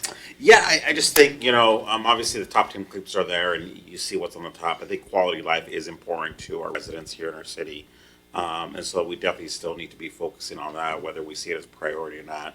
I think it is important. I think it gives us to the understanding of kind of, the neighborhood and the pride that it has. And, I've seen it, even in our city where it's just one house that starts doing it. And then now you get a second house that does it. And pretty soon the whole neighborhood just doesn't care. And it just kind of goes down. So I think there needs to be something that we continue to focus on that. I'm not quite sure if it's, necessarily having to have complaints and send, court enforcement out there. But maybe if there is a complaint about weeds or something, more than just maybe starting the process of that, maybe just sending a flyer to the whole neighborhood and just said, FYI, there has been a complaint within this neighborhood. Just to let you know, there is some ordinances against some of this stuff, and kind of just more than just trying to come down and hammer people, more of the approach of just education. That we do have some stuff, and maybe that will work instead of just focusing on the one person that's doing it. Just take the opportunity to educate the whole neighborhood instead of just that one. We've done that. We've done block parties. We've done handouts. About 8 to 10 a year. We'll really focus on a neighborhood where a lot of concentrated complaints are coming in. Again, block parties. We've done door-to-door knock and talks. Large community events at Kurtzman Park, where we cleaned up 3 city blocks, I believe, or 4 city blocks. That was just a couple of years ago. So the outreach is definitely there, or has been there. It just takes time. Sure. Okay, thank you. Mayor Pro Tem Milne. Thank you, Mayor. So I live in more of a retirement community, so it's more people have time on their hands to obviously find things wrong with your yard. And I have a neighbor that has like a lawn service. They do a phenomenal job with their yard, but they have an arborvitae that's been dead for 2 months. My question is, do you think it better if people just go to the neighbors and tell them, hey, this thing has been dead? I don't know why you're not seeing it. Or do you think it'd be better just to go to code enforcement, which might up the ante that they really hate me, but how would you prefer? Our go-to is to always say, have you talked to your neighbor yet? Right? Nobody talks to their neighbors anymore. True. I have to because it's my mother. But nobody ever talks to their neighbors. That's the problem. But that's always our go-to. We will receive 100 complaints a year just on irrigation.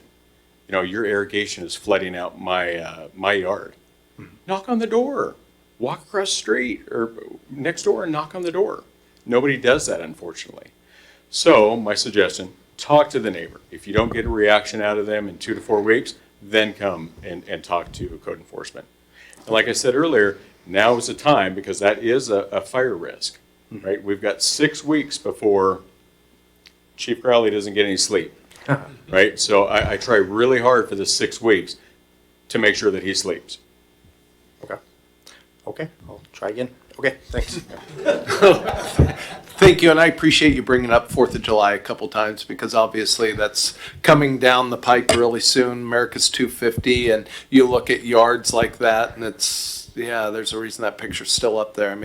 That stands out to us. But, I know our city manager wasn't here at the time, or were you, Miss Matson? I know we've kind of had some turnover there, but I just think of 2024 that you mentioned that those positions got froze or something like that, and yet last year we actually approved weekend overtime, at least for the vendors and that kind of stuff. So I think this is something we as a council, as Mr. Hendren, you rightly identified, that we've got to figure out if we want to get caught up on this backlog. Or I appreciate you redirecting staff or working with City Manager Stewart where we can to people on light duty. I think that's great use of resources or whatever to try to at least get the low hanging fruit and that kind of stuff. But I think it's we have to decide. I mean, we've staff's gonna really struggle to come up with a budget that's going to work for all of us to begin with. But at the same point, I guess I didn't even realize two positions had been frozen all the way since 2024. And here we are approving weekend overtime last year. So I think that's, the kind of thing that we're going to have an honest discussion about and really try to figure out, you use the word priorities a few times, not only prioritizing that, but just prioritizing just what we want as a city and everything like that. And I think just what I'm hearing from both of you, there's probably a lot of truth to it. As I hear Councilman Campos talk, I think there is a lot of Pasco pride here. I think we do have a lot of pride, but yet I think you're probably right too, Ms. Matson. There probably has been a culture of, making it easy and that kind of stuff. And I could see those things, being different from city to city. Of course, not everybody's going to be on the average, and maybe we're just the worst on that one. So, I get all that. Yeah, no, it's good. And we might have less active HOAs in the city compared to Richland or Kennewick. I haven't gone and actually looked at this, but I know, I live in Richland, and I just noticed a lot more active HOAs in the neighborhood, than here. We have older neighborhoods, so those typically HOAs don't last forever, right? They're really fragile. So newer neighborhoods in Pasco might have a good HOA, but I think it just, that is a big contributor too. So the city is functioning as an HOA in a sense for some of these minor issues, I call them, that are big to people when you live in a neighborhood. I get it. I'm not undermining it, but I think other cities that may do better in certain neighborhoods may have a better functioning HOAs as well, than Pasco.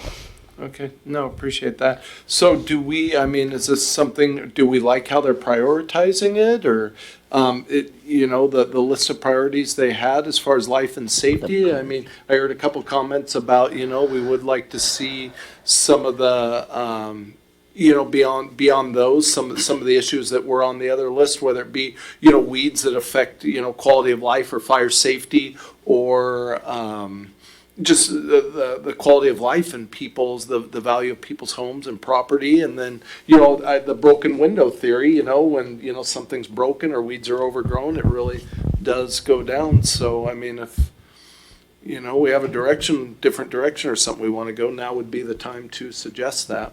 Councilmember Cotta. Yes, I think you're doing a great job.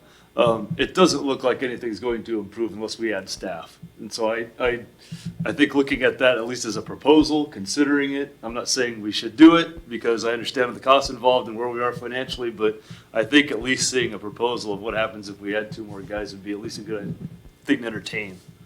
Thank you. Councilmember Perales. Totally agree with that, and I think we just need to start educating the public more. I know we have the Good Neighbor Handbook.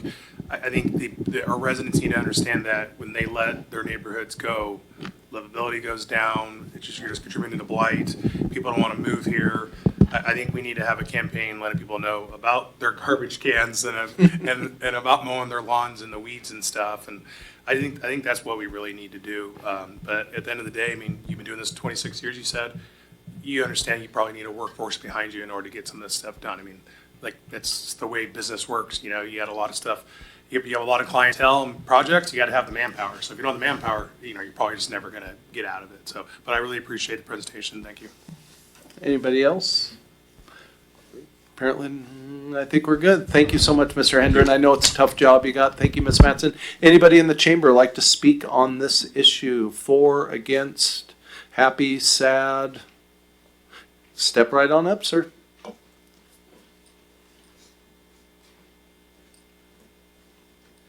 Good evening, Mayor and Council. Thank you again. Thomas Granbois, 108 North 4th Avenue in Pasco. I wanted to really thank you for taking a look again at staffing levels. I was up here talking about what I think would happen about 2 years ago, And, sometimes I don't like being right, but I've seen I've seen personally the quality of my neighborhood degrade incredibly over the last 2 years when it comes to people living in RVs and backyards. Can you flip over to the side with the house? That one there. So I don't know how many of you live in a neighborhood that looks like this, but in the past 2 years, I don't know that house in particular, but I can tell you within 3 blocks, at least 3 to 5 houses that now look like that in my neighborhood, and they're occupied. And you can't go over and talk with a lot of these people. They're not interested in taking down weeds like that. So sometimes you can dangle the carrot, but sometimes you have to give a stick as well, and that's the challenge. There used to be monthly code board hearings. I was on the code board for years. It's something that was important to me, and they're just not there anymore, and I assume that has something to do with the fact that there isn't the manpower to go through. But you would always hear the people who came there either had very good stories or were the lowest common denominator, right? And when we're looking at code, you're not looking at the bar. You're always looking at the lowest common denominator. Like Airbnb, nothing is about Airbnb. It's about short-term rentals. So just because Airbnb does this doesn't mean that everybody who operates a short-term rental wants to. Say, for example, somebody wants to operate a trap house in front of an elementary school. Well, there's no rental inspection program there now. They're short-term leases. So how do you get through that just because Airbnb has an 800 complaint line when I just put up a short-term rental ad on Facebook and I want to have a trap house there? So that's the important thing when you're looking at code, is to understand the lowest common denominator. Go back and watch some of those old code board hearings. They were wild, really eye-opening to me. Thank you. Thank you, Mr. Granbois. Anybody else in council chamber want to speak on this issue? Going once, going twice. All right, let's move on. Thank you, Ms. Matson. Do you have something else to add, ma'am? Or are you just next here? I'm just going to stay up here since I'm Oh, standing. perfect. Letter E, and you, as you should, Unified Development Code update. Floor is yours, Ms. Matson. Thank you, Mayor, and good evening, Council again. Tonight I am providing you with an update of a project that we are working on with Framework Consulting related to the municipal code update.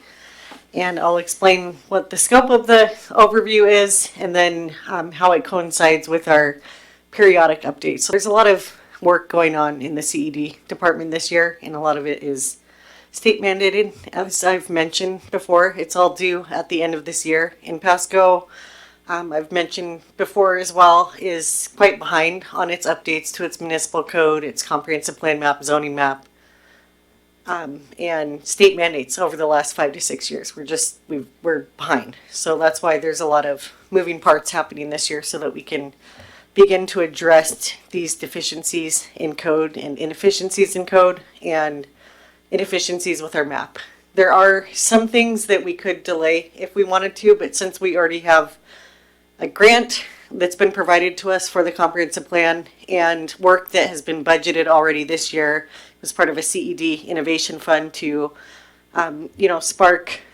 ignite CED and help change some of these processes. So we're working on multiple things, and this is one of the projects, and this involves the municipal code update.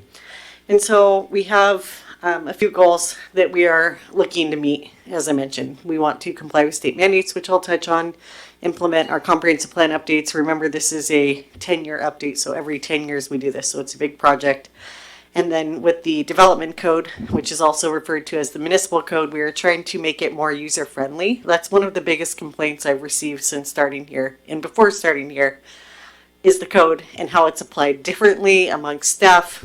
Some of that was a culture issue that we dealt with.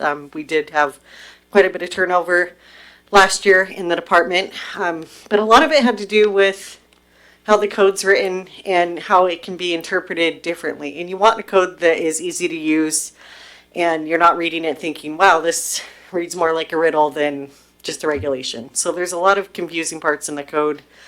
And, I spend a lot of time fielding code questions with applicants who are reading it differently. And, you could get 5 different people reading it different ways. And that's always a problem. You don't want to have that in government. You want it to be easy to understand. So one of the main goals of this project is to increase the clarity of the code and make it usable and just read normal and not cryptic like some government codes. You know, some of our codes, Pasco Municipal Code, even outside of the development arena, you read it and it's just dated and there's, you know, hereby and language in there you just don't need anymore. So that's one of our goals, is to streamline it and make the permitting process easier.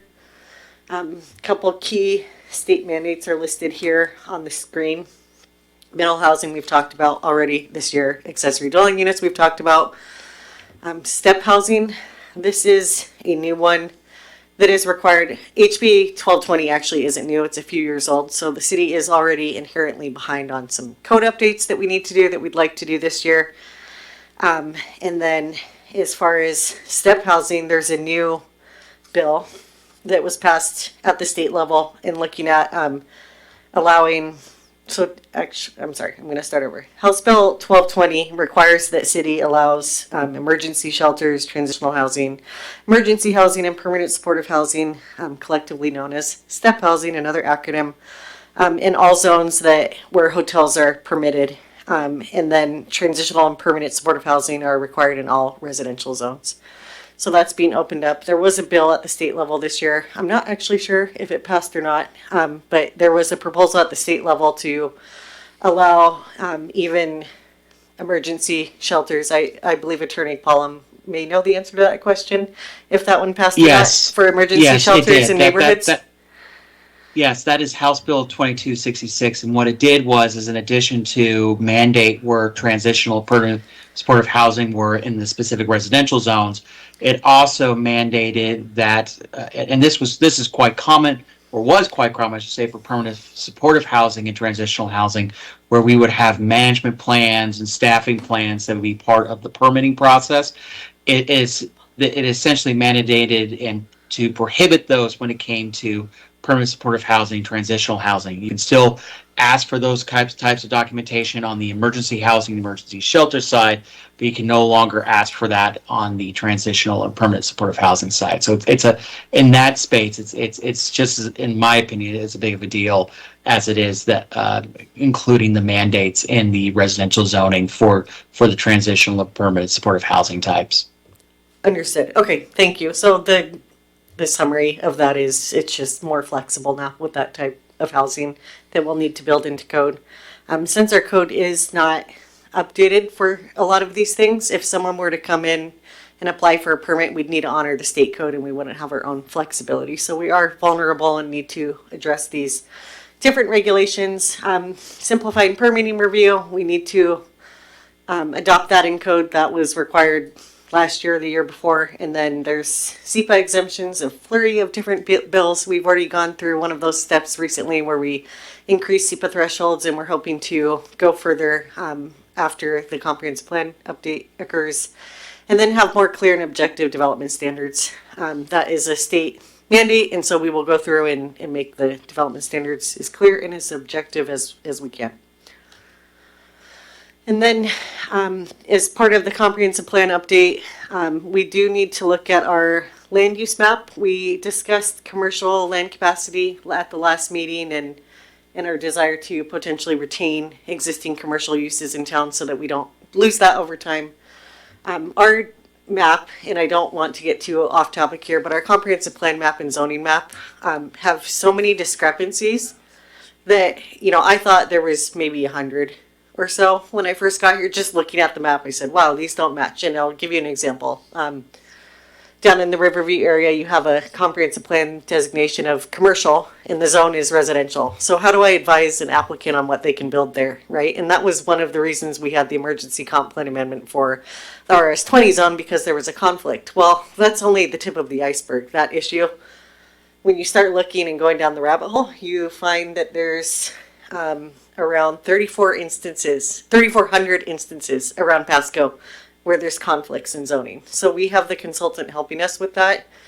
There will be some zoning consolidation proposals that I'll cover later in the presentation. If we do move forward with that, then that will resolve a lot of the conflicts and get us down to 1,200. So there's just so many things with the map that I think wasn't updated consistently over time. And I'm not trying to pick on any previous council or any previous staff person, I think Pasco, just by nature, has grown so fast over the last 2 decades. Like, it is very hard to keep up with all of these things. And as we're seeing with raising fees and all the other initiatives we're bringing toward this group in the last councils, we're trying to catch up from the previous astronomical growth that this city has seen.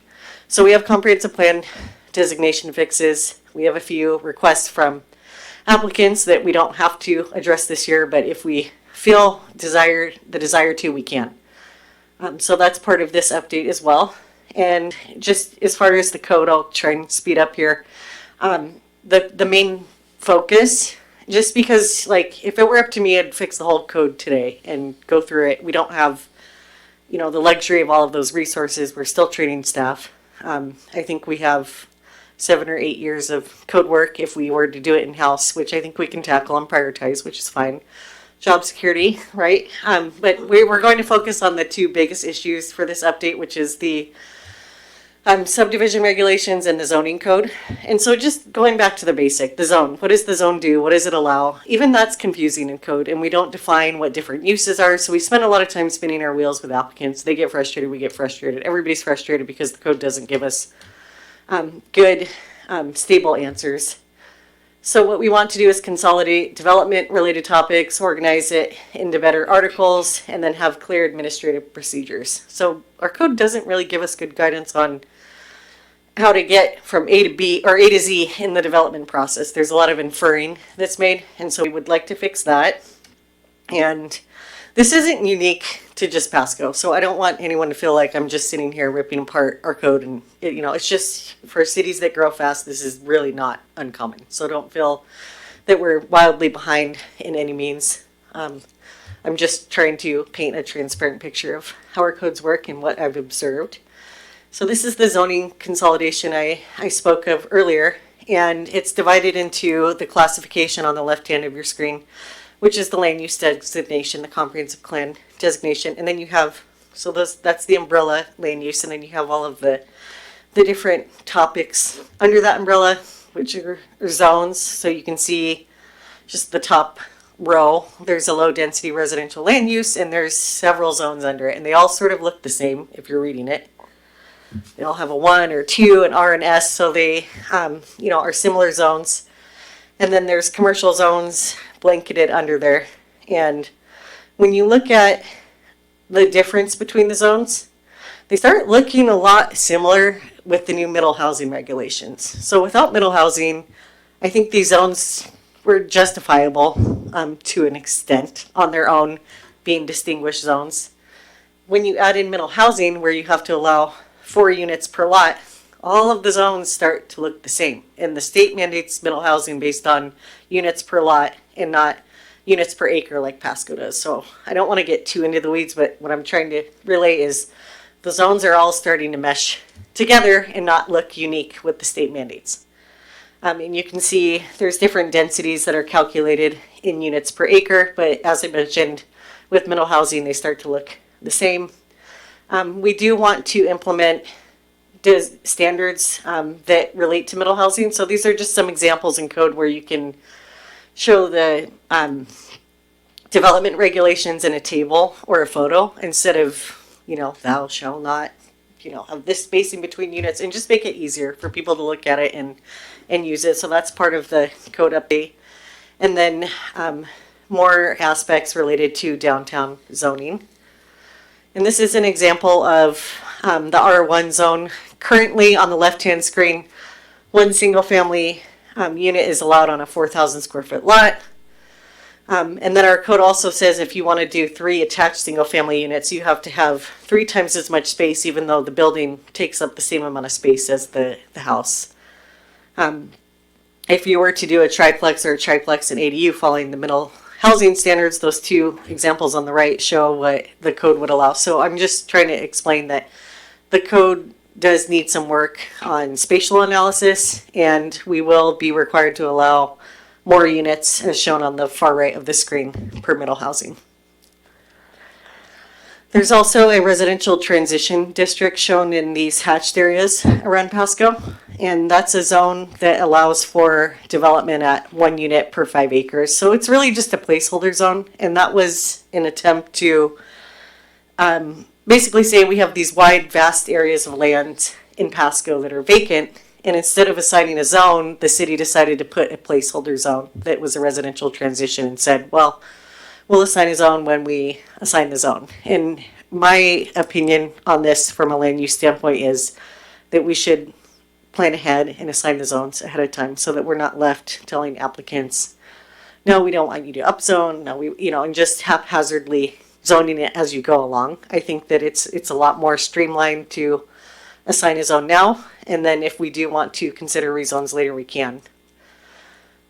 So that would be a change, pretty significant change. Right now, the RT zone would allow someone to develop at 1 house per 5 acres. But remember, with middle housing, we'd have to allow middle housing as well. So I would suggest we assign a designation.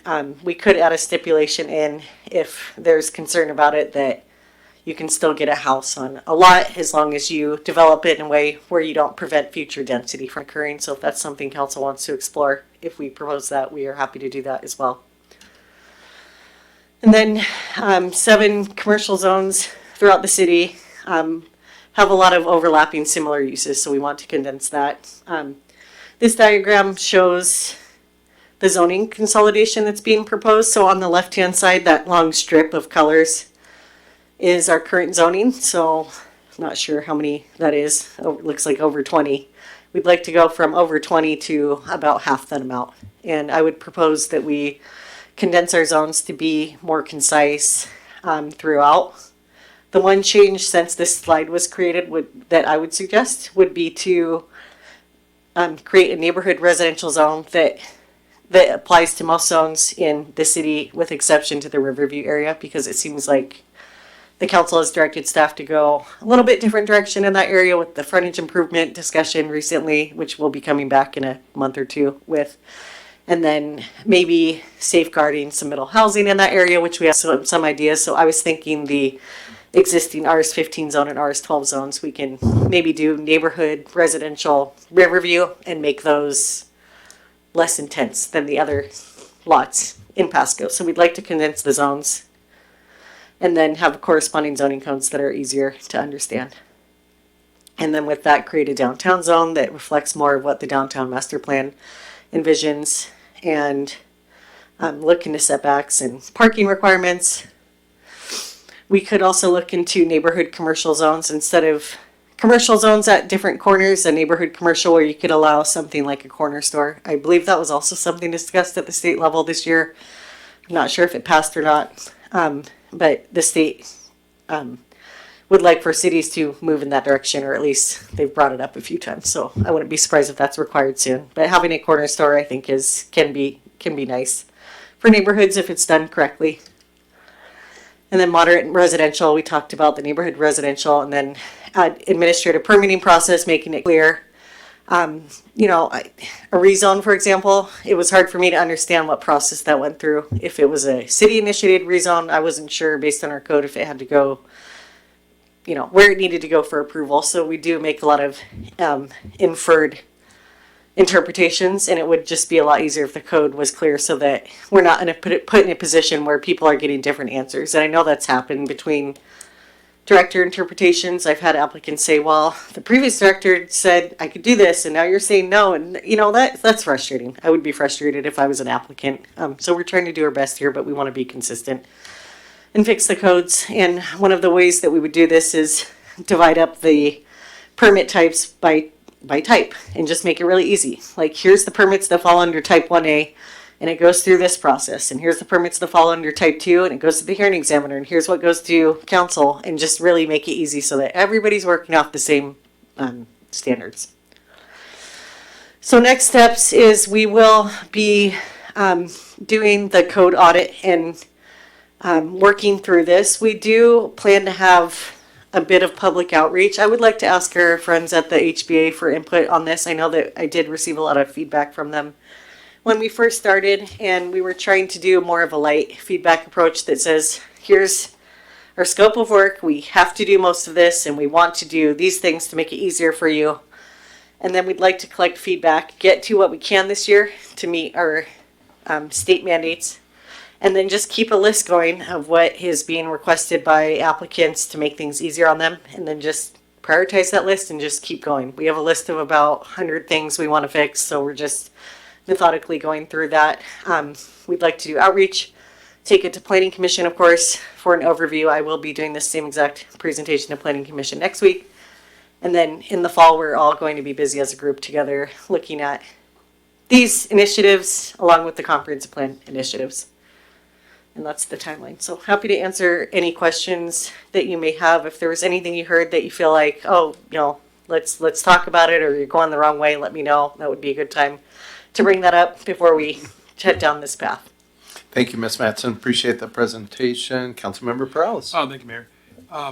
Yeah, I think I sent the email off. I feel like there's been a lot of presentations, a lot of information being thrown out to council. I know there's been council members, I mean, they're relatively new, and so I just think I don't, at this point, I'm going to hold back on perhaps forming a committee, but I think I'll just reach out and, you know, I like the next steps timeline, you know, kind of where we're going and stuff. I would suggest that along with the HBA, perhaps the Tri-City Association of Realtors also gets, you know, it gets an invitation to the table, because they always have good insights, and Matt and them have really good ideas and stuff for that, and they usually provide feedback. So no, good presentation, and it really, your presentation answered a lot of my questions when I sent the email, so thank you. Of course. Thank you. Councilmember Campos. Yeah, same thing. Great presentation. I thank you for all that information that you've given us.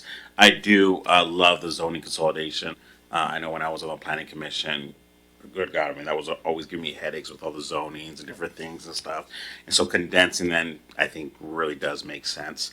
And also like the permitting process, looking at that, reviewing that, and making sure that we make those adjustments. So overall, I think it's great steps, and I think we're heading definitely in the right direction. So thank you. Thank you. Anybody else? Yeah, I would just want to add, you said three things. One was just the time that, you know, it's been 10 years. Part of it was just state law continuing to change and needing to conform to that. But the other part, Ms. Mattson, is I think you are just being a great American and just wanting to fix government. And that's what really inspires me and drives me. And no, I appreciate you digging into the granular level of these policies, procedures, and really just the bureaucracy we have, and trying to eliminate, streamline, and just make it easier for the citizens. And I really appreciate it so much. Thank you. You're welcome.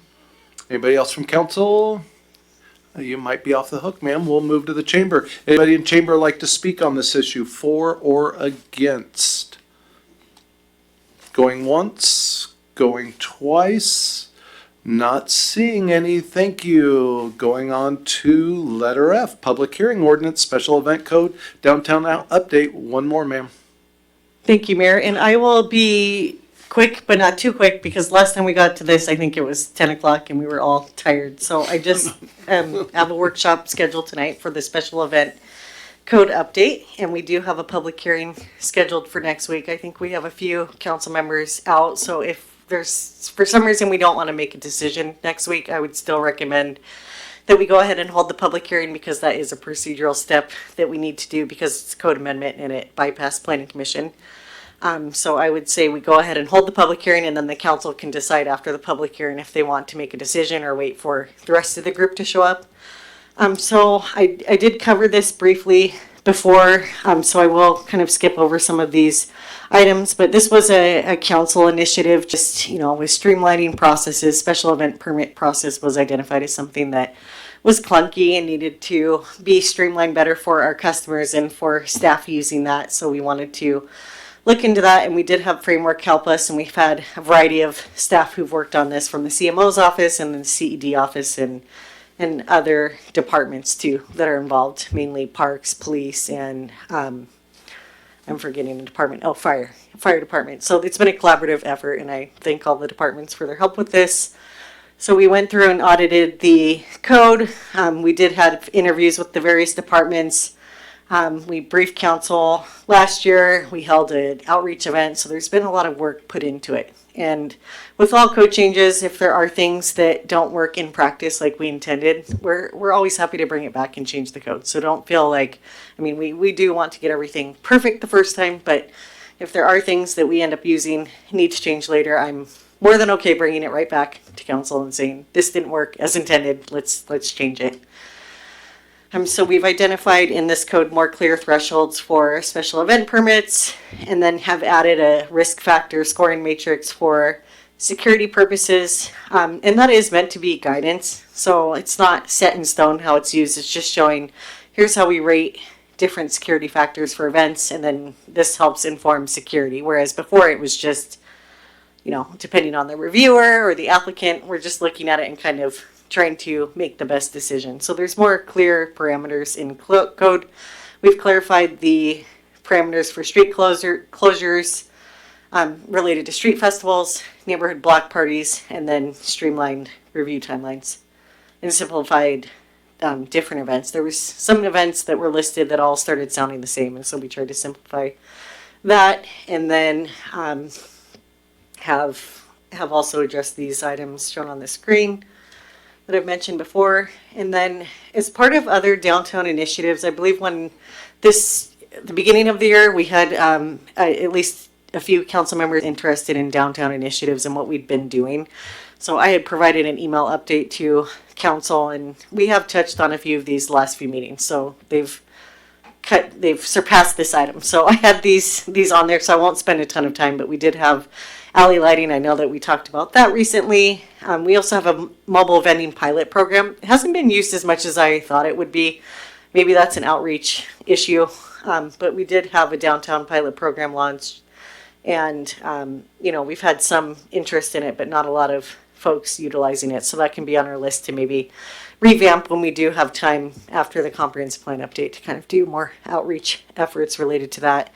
There's been a lot of beautiful murals and public art recently in the downtown, funded by LTAC, and there's just some fun pictures I'd like to share, and the name of the artist is also credited on the screen. So we have, I don't know the history and complete background of these other than they look very nice. Here downtown, that's Cafe Arte. And I'm not sure where this one's located. It might be in an alley. Just very colorful and vibrant. Got these pictures. And it looks like we do have some string lights down there after the conversations we had a few meetings ago. Then utility box wraps around town. And these are becoming a lot more popular in cities, I've noticed. And I think just really add a really wonderful flair to utility boxes that don't look that great. But then when you put a nice wrap on it, they look great in my opinion. So we have some art there in the locations. And then some other downtown initiatives, Clark Street improvements from 2nd to 10th. There's some diagrams on this. I don't know a lot about this project other than what was sent to the email and shown on the screen. So if you have any questions specifically about that, Director Sarah can help field those at the end of the presentation. Some street views of that, and then Lewis Street underpass demolition. State grant was provided for that. Again, Director Sarah can help answer questions if the group has any related to that. But here's some photos of the activities. And then sprinklers, I won't go into that. We just had a great presentation from our fire chief earlier about this initiative. Then we have some facade improvements that are happening downtown. And this is updated. So today's the workshop, and next week is the public hearing on special events. So back to the special event code, to the original slides. We have before you the ordinance and the code change, and we took it to council, got feedback. I did want to mention that Council Member Perales provided a list of feedback on the special events code. Would be interested to hear input from the group on that, the council group. Staff did go ahead and we did address a few of Councilmember Peralez's comments in there.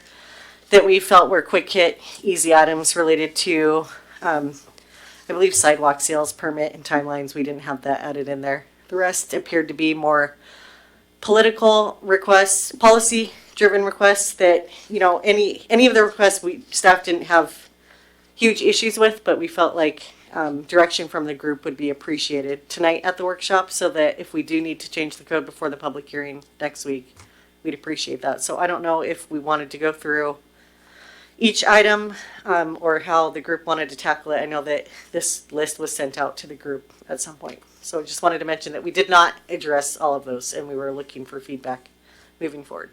Thank you. Sorry, were you good? Yep. Thank you, Ms. Matson. I was going to say, maybe the best way of doing it, rather than going one by one, is just maybe if Councilmember Perales had a couple near and dear to his heart or thought they were really important that maybe we could all consider. Yeah, no, the whole list is near and dear to my heart. Point taken. The first one was application timelines.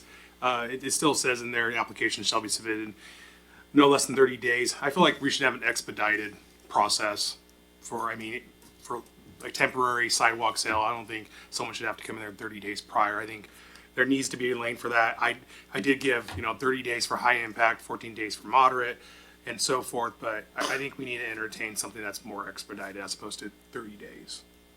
So that was my feedback on application timelines. I'll just kind of run through them because, like she indicated, they did address some of them. The risk matrix, I feel like a lot of language in there is pretty subjective, and I feel like that needs to kind of be properly addressed. Like in regards to the cultural political sensitivity, may draw protest or controversy. I don't really see a definition or objective criteria, and I guess that'd be based on staff's interpretation of what's culturally and politically sensitive. So I didn't really like that language in there. Site plan requirements. I wanted exemptions for under 100 attendees, no road closures, no temporary structures, no major infrastructure impacts. That was addressed partially, so I kind of wanted to look into that. Site plan requirement. Insurance requirements, I don't think I ever heard anything about that. I mean, we have a blanket policy of $1 million in commercial general liability. I feel like we should have it tiered, low impact to moderate to high. So I think I'll stop there. I don't know if anyone has any opinion on any of this stuff, but I kind of felt like, because insurance can cost quite a bit. It could be $1,100 to $2,000 just kind of for an event. I think if, obviously the lower it is, it would cost less. So I don't know why, if we ever got any reasoning why it has to be $1 million. Commercial general liability. Yes, and did you want to, go ahead. Yep, I was going to pass it off to you, but ask first before I did it. Once we saw your questions, we did reach out to our insurance company again, WCIA, and that is their recommendation, $1 million coverage. Unfortunately, $1 million does not buy much anymore. So if there's any big risks to any of the events that the city is authorizing, that is their minimum recommendation. That's their minimum. Yeah. Is that mandated by law or anything, or is that just their preference? It is not mandated by law, but they are our insurance company, and that is something that they're highly recommending that we follow. Okay. Councilmember Cotta. Just something on that. Whenever my church is in Prosser, and when we do events at the city park, it's $1 million insurance policy. It's just what they have there as well. I don't know how overwhelming this is for you to tackle and take a look at. I don't. A lot of these things, I think they could be beneficial. How realistic is it to take a look at all these things and work through them? Yep. I did take a look at these things. I think some of these things, I believe, are already implied in code. That's just how it's written. So, for example, the site plan requirement, not requiring that for an event 100 or less. Well, we don't require a special events permit for if it's less than 100 people. A special event permit would be required if it triggered certain things like high risk uses, but I think that might be a non-issue because of that. And then the timeline, 30 days or less, we don't actually have the special events divided into high impact, moderate impact, low impact. That's just for the risk matrix only when we're assigning security. Mm-hmm. So, and I do agree with faster timelines and removing efficiencies. I think that we're giving some applicants the benefit of the doubt of assuming they know what type of impact that they have. So our biggest problem is we have people approaching us 48 hours before an event. Oh, it's just in the alley. It's just on the sidewalk. Like, why can't this go through really quick? Well, you know, in a perfect world, we could. I think 30 days for an event on a public sidewalk, or especially a street, or, you know, even a smaller event should be planned ahead if they're not, at least for the first time. And then if they successfully go through it, remember the code also has in here that you can have a reoccurring permit. So if someone goes through the alley permit once and they're successful, we can then just have a reoccurring permit, so then they don't even have to really wait 30 days. So 30 days does sound like a lot of time. What I would offer is what we do and what we're striving to do as a department is, as we become more efficient, train our staff, because we did have a lot of staff turnover in the last year, is that once we get used to using this code, we will be a lot more comfortable removing the fire department from review our parks. Like, so when we get in, and that was one of council members Paralysis' suggestions too, just think a lot of it is implied. So as a reviewer and a router, which I think we're going to switch this to a planner instead of a permit tech because they're so overloaded right now, they will be able to scan the permit application, hopefully talk to the people ahead of time and say, you know, fire chief doesn't need to look at this, public works doesn't need to look at this, and just start doing that organically. And then I think once we get used to using it over time, we can change the code. But if I were to change it to 5 to 10 days right now, I think I'm setting up staff and applicants for failure at this point. As much as it hurts me to say that, I just think since it's a new program, 30 days to me seems reasonable. And if they knock it out of the park and they're the best applicant ever, they follow all the rules, they don't need extra police services, I would say they're a good candidate for the reoccurring permit, which is already built in code. So I did go through a lot of this. I think that the cultural political sensitivity, that I agree with. I can address that easily by next week. The site plan requirements, I think, doesn't apply. Insurance requirements, we covered that. Security matrix, that's a policy question for council. I do think the more black and white you get, it's you're threading a needle with code, right? You want it to be easy and black and white, so there's no discretion. But if you don't have discretion, then you really, prohibit people from getting things done. If you just, not every situation is going to fit into that. So I think how it's written, I would like to try and use it and see if there's issues that come up routinely, and then bring it back if it needs to be fixed. And then the department approval process, we do that already internally. If Public Works doesn't need to look at it, I'm not routing it to Maria's team to waste their time on it. So we do that anyway. And then permit consolidation, we're working on the form now, and we won't have someone fill out multiple forms for the same event. If they can just fill out one form, we'll do that. There's a master special event permit application form we're working on, and they'll just check the box. We're doing a street festival and sidewalk sale, so we'll have that streamlined. I would say most of these things are implied. Yard sale permits, it is something we're removing from code, and it's stricken out in the ordinance, so that's been taken out. I guess the political questions I've had, the policy questions I would have for council, from council member Paralysis' comments, would be the alcohol waiver authority. I was under the assumption council wanted to not require that go to council every time if there's going to be alcohol served at in a city park, I believe it is, or on city property. But the authority as written now is with the CED director, and that's not just me making that decision. I don't make those decisions in a vacuum, especially if it's not, a land use decision only. I'm consulting with the police chief, the parks director, and the city manager's office. I'm not in my office alone. I'm just the one who does it. So there's an implication that's not necessarily in code that a good director checks with other departments before making those decisions. So I would say that's fine as is, unless council wants to be brought forward these alcohol use waivers, which would add time to the permit.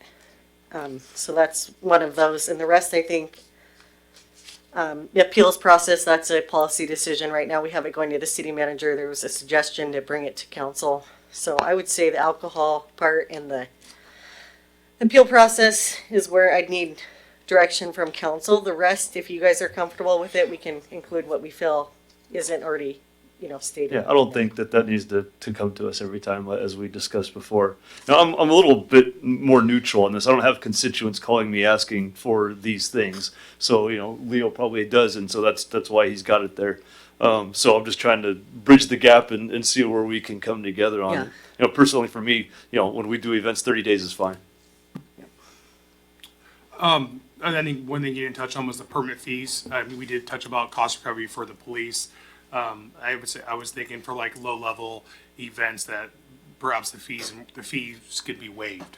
So that was one thing I wanted to look into for kind of low impact events. And for that one, I think you had mentioned like if it's a event for the good of the public or nonprofit, at that point I would just suggest reducing it across the board, just to be it becomes hard for staff and probably council to decide what's a good community event. And then you start getting into freedom of speech, in my opinion, if you say one isn't good for the community, but if it's a freedom of speech, I would just say all or nothing on the fees. If you want to, as council, decide that to subsidize fees or waive them, I would almost say that's all or nothing approach. I think our fees right now are just insanely cheap as listed. I mean, it's $50 for a permit. We already lose that just from answering the phone call or taking in the permit, so we're subsidizing it. It's free right now, in my opinion.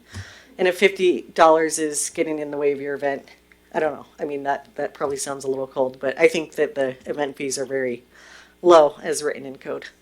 So that's I'll just address your comment about a lot of this implied. I think I just want to make sure there's a difference between it being implied and then the way it's executed.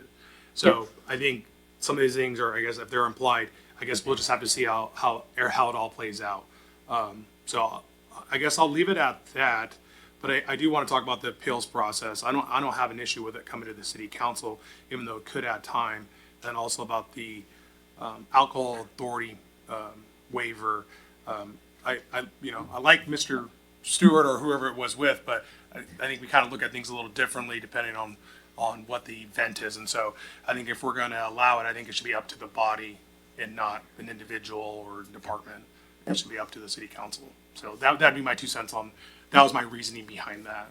Understood. And we could send it to the hearing examiner too. I mean, I'm always going to recommend that appeals don't go to council just because it puts you in an interesting situation being neighbors and living in the community. I think having a third party, weigh in on appeals is always the better approach. But I guess that would be a policy question for the group. If someone has an appeal related to a special event, should it come to council? And just, if people are submitting at the last minute, there's not a lot of time to bring it and schedule it. So open for the group's feedback. I think that appeals are very few and far between, to be honest.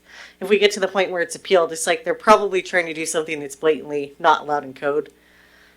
So I just don't know how often this would come up. I think as a city, we try and work with everyone on these events if it does follow code and the basics of it. So that would be a question for the group. Okay, Ms. Sigdale, you good?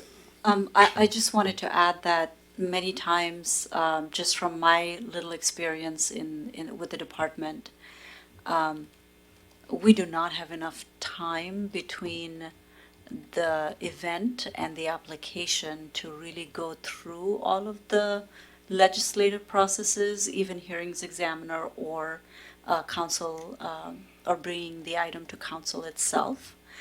So I just want to put that out there in terms of operational feasibility. Okay, thank you. Yeah, and I really appreciate Councilmember Perales bringing a lot of these up, and I think a lot of them you saw as easy to adopt and good things. Some of my comments are probably more with Councilmember Cottas. I know in food safety and that kind of stuff, if a vendor wants to sell to a store or anything like that, oftentimes that $1 million, whether it's arbitrary or whatever, is that is the amount that's used a lot of times, and I appreciate the different levels where we may have higher impact, medium, and lower impact, but at the same point somebody can trip and fall at any of those, and I appreciate this council's heart to want to lower thresholds and make things easier, but we do have a fiduciary responsibility also to protect the taxpayers from litigious action, and that's what insurance is. It's kind of betting on the unforeseen, really. And Yeah, as far as the appeals process or whatever, in my opinion, is it's better handled through the administrative, through the executive branch. I mean, we are kind of the legislative body and setting policy and those kind of stuff. And to me, that does seem more of kind of a day-to-day operation of the city, plus, like you said, deputy city manager, just the timeline. If, especially if we were to shorten the timelines, somebody's suddenly down to a couple weeks, I mean, we may not even be able to, see that in time. So I think it would streamline it to keep them with that. So, yeah, it's probably where I'm at on some of those issues. Anybody else want to add in so we can come to some kind of conclusion? Direction for, she's asking for I'll direction. just add, Thank you, Councilmember Figueroa. I agree with your thought process there, Mayor. When it comes to what you said, when it comes to the cultural sensitivity and everything else, I think that trying to remove subjectivity. I mean, if we look at what you were trying to replace it, Councilman Perales, with credible threats, I think that can also be associated to subjectivity in a sense of what is credible threats. I think that we live in a day and age where at times facts is on the eye of the beholder. So then you would have to kind of put a definition there of what are credible threats, right? So, I mean, I think that we're trying to just throw a big net in a sense of just to kind of have some sort of line item there. And so we'll see, we'll roll with the punches, and if that becomes a big issue, then maybe we can address it there. But I think that how the way it's set up with that language, I mean, it encompasses a lot of things. And again, I'm a big believer in the First Amendment. Everybody has a right to do that. So I think that's a really good umbrella to just have it under. So I don't have an issue with keeping that as it is. So those are my thoughts. Okay. Anybody else? Do you feel you have the Mayor Pro Tem Milne? I was also agreeing with the mayor. I've done these, lost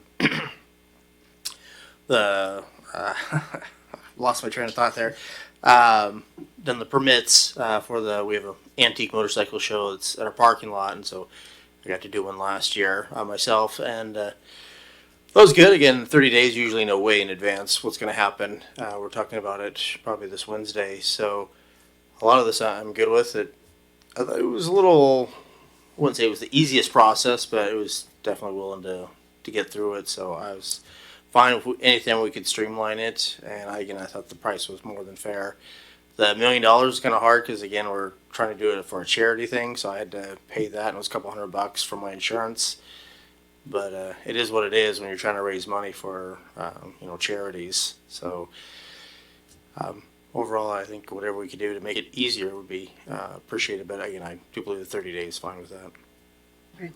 Thank you. Do you feel you have a Yes, I have consensus? Or? good consensus. And for items like this where we don't address everything and we have a lot of suggestions, like what I've done in the past, not that I'm wanting to sign myself up for more work here, is make a reminder to check back in with council after 6 to 8 months and just let you know, hey, maybe we should change it from 30 days to 14, or this is what we've done. So I think this one, since there has been a lot of changes and there's a lot of interest from our community members, that it would be good to just bring back a quick update and let you know, hey, the code's working good here, it's not working good here. I don't suggest that for every code update because we won't get anything done if we do that, but I think for this one I can do that. Or if something happens before 6 months, like we're having a huge unintended consequence, I'll bring it back to council. That's what we do anyway with things. We're not afraid to bring it back and fix it or say we didn't get it right, but I will make a note to come back or at least do some sort of a update to council through the CMO report or a workshop just quickly to let you know what's working and what's not, and then can reference some of these things that maybe we tabled for now and didn't address, but just check back in and say, maybe this is a good idea kind of thing. Okay, you good? Yeah, no, I mean, we addressed them, and it's just a matter of, I sat there and really thought about, again, at the end of the day, when you talk about code, this is our code, guys. Like, we're the ones signing on it, so it's sometimes, we can't just have someone put something in front of us, say, hey, this is great, and auto sign it, and just, no, like, we really have to think about it sometimes and talk with residents and just kind of really think about this stuff, because this is going to be the code that we're going to go off of. And no, and I appreciate you addressed them. That's why I'm glad. I didn't want to get too lengthy on this because it does get late in the night. But no, you addressed it, and we debated it, and some things didn't happen, and other ones got addressed. So I'm happy, and we'll, like you said, a couple months, we'll see how things went. So I appreciate the presentation and you hearing me out. Thank you. Thanks, Thank Ms. you. Mattson. I Yep. think that's a Good great idea to direction. come back to us. So appreciate it. Let's open it up to the chamber real quick. Anybody want to speak on this issue? Good, bad, for, against? Happy, sad, going once, going twice. All right, let's move on. Letter G, ordinance amending PMC section 10.35.030, speed limits in certain zones. Miss Sarah, good evening. Good evening, Mayor and council members. This item pertains to the extension of two corridors that are being built, just about done, within the Broadmoor area. That is the Sandifer Parkway extension and the Road 108 extension. These two new corridors are designed to be to have a speed limit of 35 miles per hour, and that is consistent with the modeling that has occurred in that location and the design parameters. So at this time, this could be the proposal to sign them as 35 miles per hour. Those signs are actually installed, but the roads are closed at this time. Our plan is to have the roads open to the traffic by the end of May. And the modifications to the municipal code are needed to address these new corridors becoming part of our transportation system and having this speed limit that is different from 25 miles per hour. I think I've covered the main topics on this, so if you have any questions, I'm happy to address those. Thank you. Anybody have any questions for Director Sarah about the speed limit, 35 miles an hour through this zone? Looks like we're all in agreement. Going to chamber, anybody in the council chamber want to speak to this issue? For, against, going once, going twice.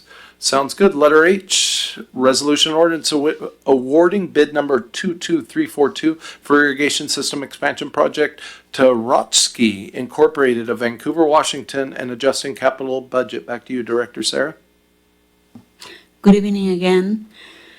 This item pertains to a bid award for a pump station to help increase the capacity of our irrigation system, which has been functioning with a deficit of supply. But because we're talking about this, I'm going to take you back a little bit and talk about our planning process for this project and the rate setting so that we can have it in context, so that we are sure that we're moving in the right direction. The bid award will make sense if we're moving in the direction as a group. So, starting with the irrigation system, this is one of the 5 utilities City of Pasco provides to residents. This is non-drinking water, so it's non-potable. We utilize Columbia River water, 11 wells, and we are proposing a pump station that would increase that supply by taking on water from the irrigation district, the South Columbia Basin Irrigation District, and basically putting into our system. We currently have approximately 10,000 customers. And like all utilities, we do long-range planning for our utility, and as the city grows and changes in maybe uses for the land or zoning and development occurs and demands are assessed, we update that planning. So you're seeing a master plan that was created in 2013, if I see the screen right. And then since then, in 2018, we've done an analysis to identify some growth area and development that was occurring at the time, and whether we had sufficient supply, sufficient storage, adequate pipe sizing. And through this analysis in 2018, we identified a deficiency in supply, which was intended to be solved with some changes to our wells and our intake facility. And so some of that work happened, and then once again our UGA limits changed, so there was a new planning effort done later on in 2021 to address what was needed in order to continue serving the service area that continued to expand. So with that, we identified the opportunity to collaborate with the South Columbia Irrigation District, use their end tail of their system, have a pump station there where we could take the leftover water from their system and put it into our system to help both the water from the river and the well water to have more water available to our existing users and also new users. So several benefits of having this pump station is that we are using water that is leased from USBR and once the pump station is available, right? And we are able to bring that water into the system, helping alleviate those low pressure zones that we have at the peak of the summer when everybody's trying to irrigate at once.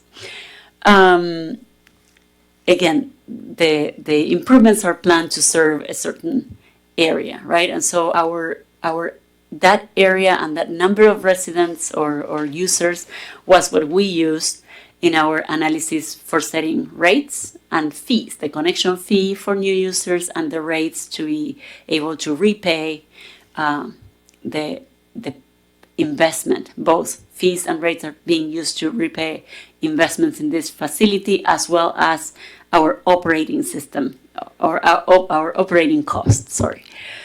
So, and of course that slide, I just brought it from our irrigation rate analysis, just bringing it so that you have a full picture of what we're talking about.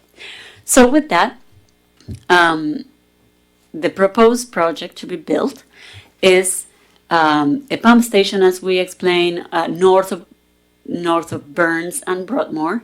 It's in the Iris Lane location near the Barker Ranch development, and it includes both a pump station, some improvements to be able to cross an existing ditch or pond that Skivet owns, and then some pipeline to connect that pump station to our existing network of pipes further south in Broadmoor.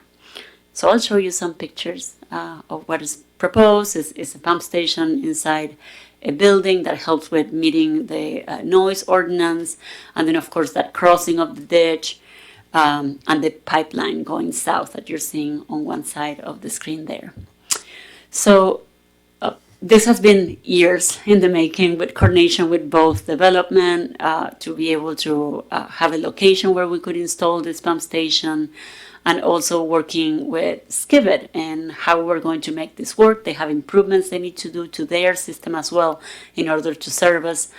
And what we are seeing is a lot of development occurring also, but part of what we are hearing also is some requests from developers to maybe have a waiver and not connect to our irrigation system. And per code, that decision is delegated to the Public Works Director. But we are talking about big subdivisions, and it's fair to bring this forward in the context of awarding this bid. Because if we were to deviate from the service area we had planned for, then we would have a really hard time repaying this infrastructure, and maybe the size and capacity of the infrastructure should be revisited. What we are hearing as the main reason for wanting to maybe not connect to the system is the payment of water rights, the in lieu fee for water rights. And that is a standard across development, and that is a requirement when you're connecting to our system. So, because we're talking about potentially various subdivisions and a size, I think it's fair that you know that before you award the bid, and also maybe get confirmation. Doesn't need to be tonight. You're not taking any actions tonight, so we could rediscuss this next week if you want to. Just get confirmation that your desire is that staff continues to require connection to irrigation in concurrence with the service area that has been planned for. And with that, I'll talk about the bid specifically. So we opened bids in April, and we had 3 bids. The lowest bidder was Brodsky, and it was for $7,165,461.01. This is just below the engineer's estimate. There was close to $7.5 million. And in order to fully fund the project, we will need a budget amendment, and this is not specific to the bid award, but certainly the surrounding work that we need to do. There is also a purchase of land that needs to occur that has been initiated but is not complete. The project, when it was originally envisioned, was several years back, and some of the details on the scope of work and how much pipe we were going to install to connect to the existing distribution system, or what improvements we needed to do to cross between Broadmoor and where the pump station will be installed, were uncertain. So now that we have all this certainty, we know that the project will be about $1.5 million. Sorry. Yes, $1.5 million more expensive than what we had originally intended. So the proposal is both a bid award and a budget amendment. We would be bringing dollars from the end balance within irrigation to support this, and there are sufficient funds there to support this work. Again, this improvement only makes sense if we're serving our plan service area. Otherwise, likely it would be prudent to reconsider what do we need to serve existing users only, or a smaller service area, and determine how much those rates would have to look like, and connection fees would have to look like in order to be able to pay for the facility. Thank you, Director Sarah. Questions, comments? Councilmember Perales. Where would they get the water, I guess, if they're going to go into private? They get it from Skibbit? Right. They could get water from Skibbit through an M&I contract similar to what we are contracting with them for, and then they would run like a private irrigation system. Oh, that's interesting. Gosh, I think I need to think about it a little bit more. That seems like, I don't know, maybe there's a loophole we can create or something, because it is pointless to do that if there's only one or two developers. There's probably multiple developers, but housing builders in that area, I don't know how many housing builders they're going to generate the housing, but that just seems kind of, backwards to do that. And so, so this is coming back next week for us to approve? Okay. All right. I'll have some questions. Thank you. Anybody else have any questions? It's a good reminder about interest rates. Man, $700,000 a year, and it takes 20 years to pay off $8.5 million. Yeah. Councilmember Cotta. Yeah, I'll be looking into it too, but looking at it right now, it seems like we need to stay the course. Have Rotsky do the project and make the budget amendment. But it's whenever you're $1.5 million, asking for another $1.5 million, it's like you want to vet it, you want to figure out, is there another way we can go about this? I don't know that there is, without significant consequence later on. And that's really what we're measuring. Thank you. Anybody else? All right. Yeah, I think I think my comments are similar. We do have to plan for the future. That's one of the things we talk about a lot, needing to do, or definitely hear it if people feel we're not doing that. So that'd be my direction. Anyways, anybody from council chamber want to speak on this issue? For, against, good, bad, going once? Going twice, 3 times. Last letter of the night. I. Ordinance budget amendment for aquatic center operational expenses. And I had a feeling we were going to you, Director, or Deputy City Manager Sigdell. Not seeing Ms. Pashon. Thank you, Mayor and council members. I'm presenting tonight on behalf of Director Pashon. She's under the weather. What you have before you is a budget amendment for our aquatic center, which is based on our interlocal agreement with Pasco Facilities District. If you remember, early on this year, after the ILA with the Facilities District was passed, there was a budget authorization of about $2.5 million. However, we were pretty early on into estimation of the costs that were needed for that facility, and even in the ILA itself, there's a requirement for the city to provide the district with sufficient budget projections. So what we have today in front of you is about $1.3 million in additional budget amendment request. I would like to just say that given that we are managing the facility, it is the expenses and the revenues come through our books. However, the facilities district reimburses us for all of our costs. And with that, I'm open to any questions that you might have. I do want to stress that this is a budget neutral to the city because the Public Facilities District will be paying for the expenses, and then the revenues coming in are the revenues coming from the Facilities District itself. Thank you, Ms. Sigdell. I think that's an important clarification because, yeah, some of the chatter I've definitely seen out in social media and online and stuff like that, is painting the picture that we are, financially on the hook for it when it's actually the Public Facilities or Pasco Public Facilities District that is in charge of running it according to a vote of the taxpayers and 0.2 cents or 0.2%. Questions, comments? Not seeing any from council. Moving to the chamber. Going once. Going twice. That is 3 times. Number 6, miscellaneous council discussion. Mr. Stewart, good evening. I will be brief. Councilmember Figueroa covered the one item I was going to cover with regards to our event on Saturday. With regards to the adoption event.